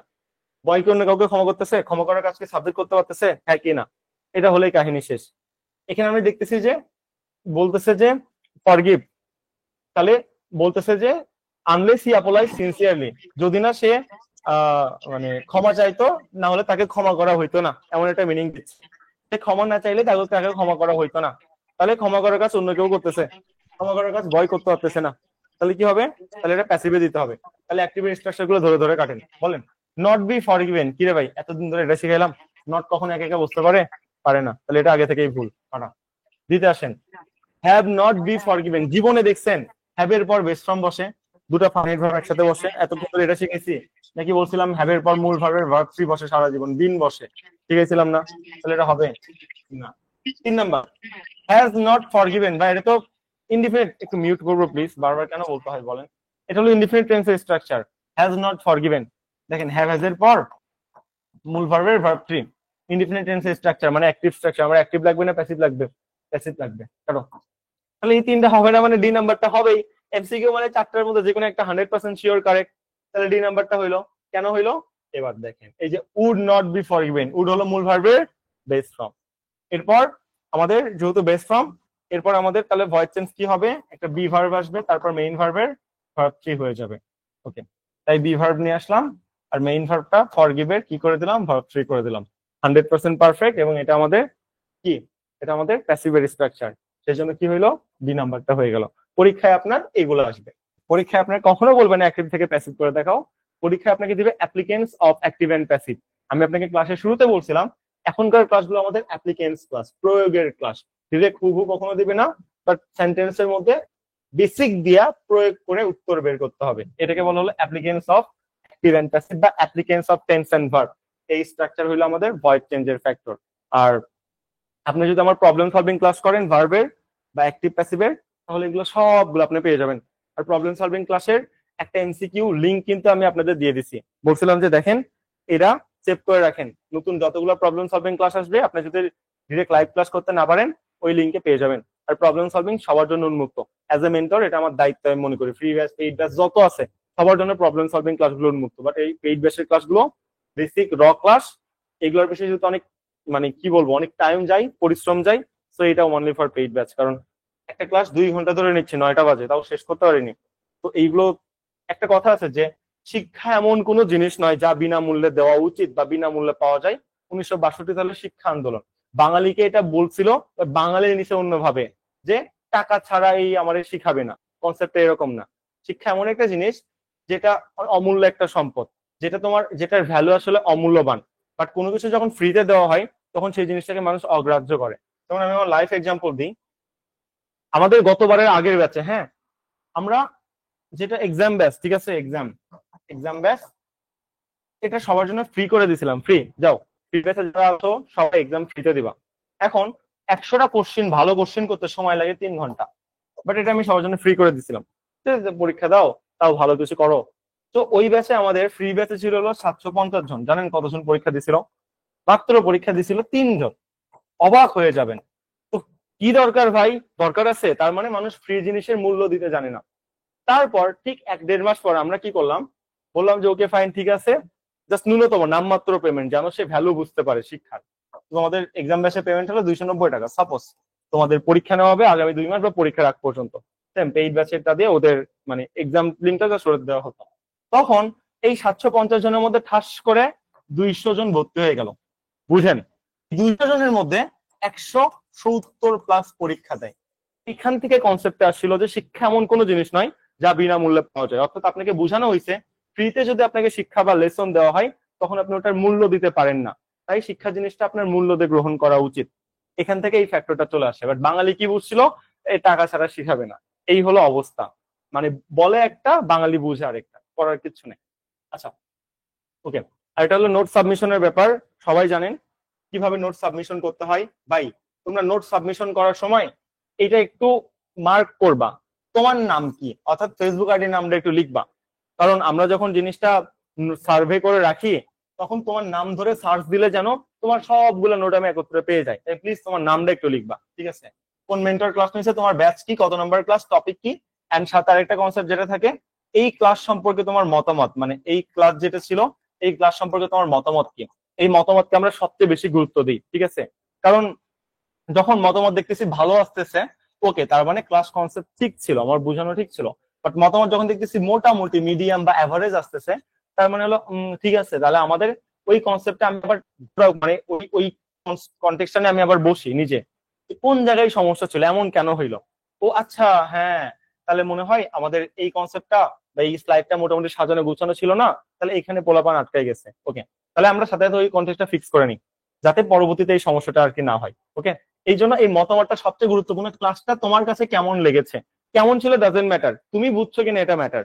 এটা যখন দেখি 100% ইয়েস, ওকে, তাহলে আমরা পারফেক্টলি যাচ্ছি, তাহলে স্টুডেন্ট স্যাটিসফাইড, এবং সেই অনুযায়ী পরীক্ষায় দেখে আমরা রেজাল্টটা ম্যাচ করি। তাহলে পরীক্ষা যে হলে তো ইয়েস ভালো বলছিল, পরীক্ষার মার্ক কত, যখন দেখি মার্ক ভালো, ওকে ঠিক আছে, 100% ম্যাচ করছে, ওকে ফাইন, অ্যাকসেপ্ট, তাহলে ঠিক আছে। এইভাবে লাস্টে যে আপনি পরীক্ষায় কত মার্ক পাইছেন আপনি নোট সাবমিশন করছেন কিনা এবং আপনি মুখস্থ আইটেম ঠিক মতো দিচ্ছেন কিনা। এই তিনটার উপর ভিত্তি করে আমরা একটা ডেটা মানে মাইক্রোসফট এক্সেলে আপনি জানেন আপনার ডেটার এন্ট্রি করা যায়, সবগুলো ডেটা একত্রে এন্ট্রি করা যায়। এন্ট্রি করার পর ওটা আলাদা আলাদা করে ফিল্টার করা যায়, ঠিক আছে। ফিল্টার করার পর আপনার নাম জাস্ট টার্গেট করে আমরা যখন এন্ট্রি দিই তখন অটোমেটিক্যালি আমাদের সামনে একটা পাই চার্ট চলে আসে যে এই স্টুডেন্টের কত পার্সেন্ট কি করছে, কত পার্সেন্ট গ্যাপ আছে। ওটা যদি দেখি আমরা 75% প্লাস, তার মানে এই ব্যাটা শিওর চান্স পাবে। আল্লাহ যদি সহায় থাকে বা ভগবান বা যেই বলেন সৃষ্টিকর্তা যার ধর্মের হোক সহায় থাকে, তাহলে শিওর শর্ট চান্স পাবেই, শিওর একেবারে। তো ওইগুলো শিওর শর্ট চান্সও পায়। আর যেগুলো দেখি 50% কম, ওইগুলোর জন্য স্পেশাল আর একটা ব্যাচ লঞ্চ করা হয়, টাকা লাগবে না, ফ্রিতে, হ্যাঁ, যেহেতু তুমি একবার পে করছো। তারপর ওদের স্পেশাল ভাবে কেয়ার নেওয়া হয় যে ভাই তোমার এই সমস্যা আছে, আমরা জানি, খুঁজে বের করছি, তোমার আবার পড়তে হবে, তুমি পড়ো। তারপর ওদের আমরা 70% নিয়ে আসি, তারপর ছেড়ে দিই, যা এখন তুমি নিজে যা ইচ্ছা পড়ো, এনসাইক্লোপিডিয়া পড়ে কি করবো, রিয়েলি ডন কেয়ার, আমাদের কোনো সমস্যা নেই। তাহলে ঠিক আছে, শিওর শট, হ্যাঁ এই স্টুডেন্ট চান্স পেয়ে যায়। এই জন্য আমাদের গতবার 310 জন চান্স পাইছে। আর গতবার আমাদের ডিজিটাল বোর্ডও ছিল না, এত ভালো করেও ক্লাস নিতে পারি নাই, বাট 310 জন, কারণ আমরা এইভাবে বারবার রিটার্গেটিং করি প্রত্যেককে আর কি, রিটার্গেটিং করা হয়, মার্ক করা হয়। তাই বলতেছি যদি চান্স মিস যায়, তোমাকে সবার আগে তোমার আমল নামাটা দেখাই দিব যে ক্লাসে তোমার নোট কয়টা ছিল, তুমি মার্ক কত পেয়েছো এবং তুমি পরীক্ষা ঠিক মতো দিছো কিনা।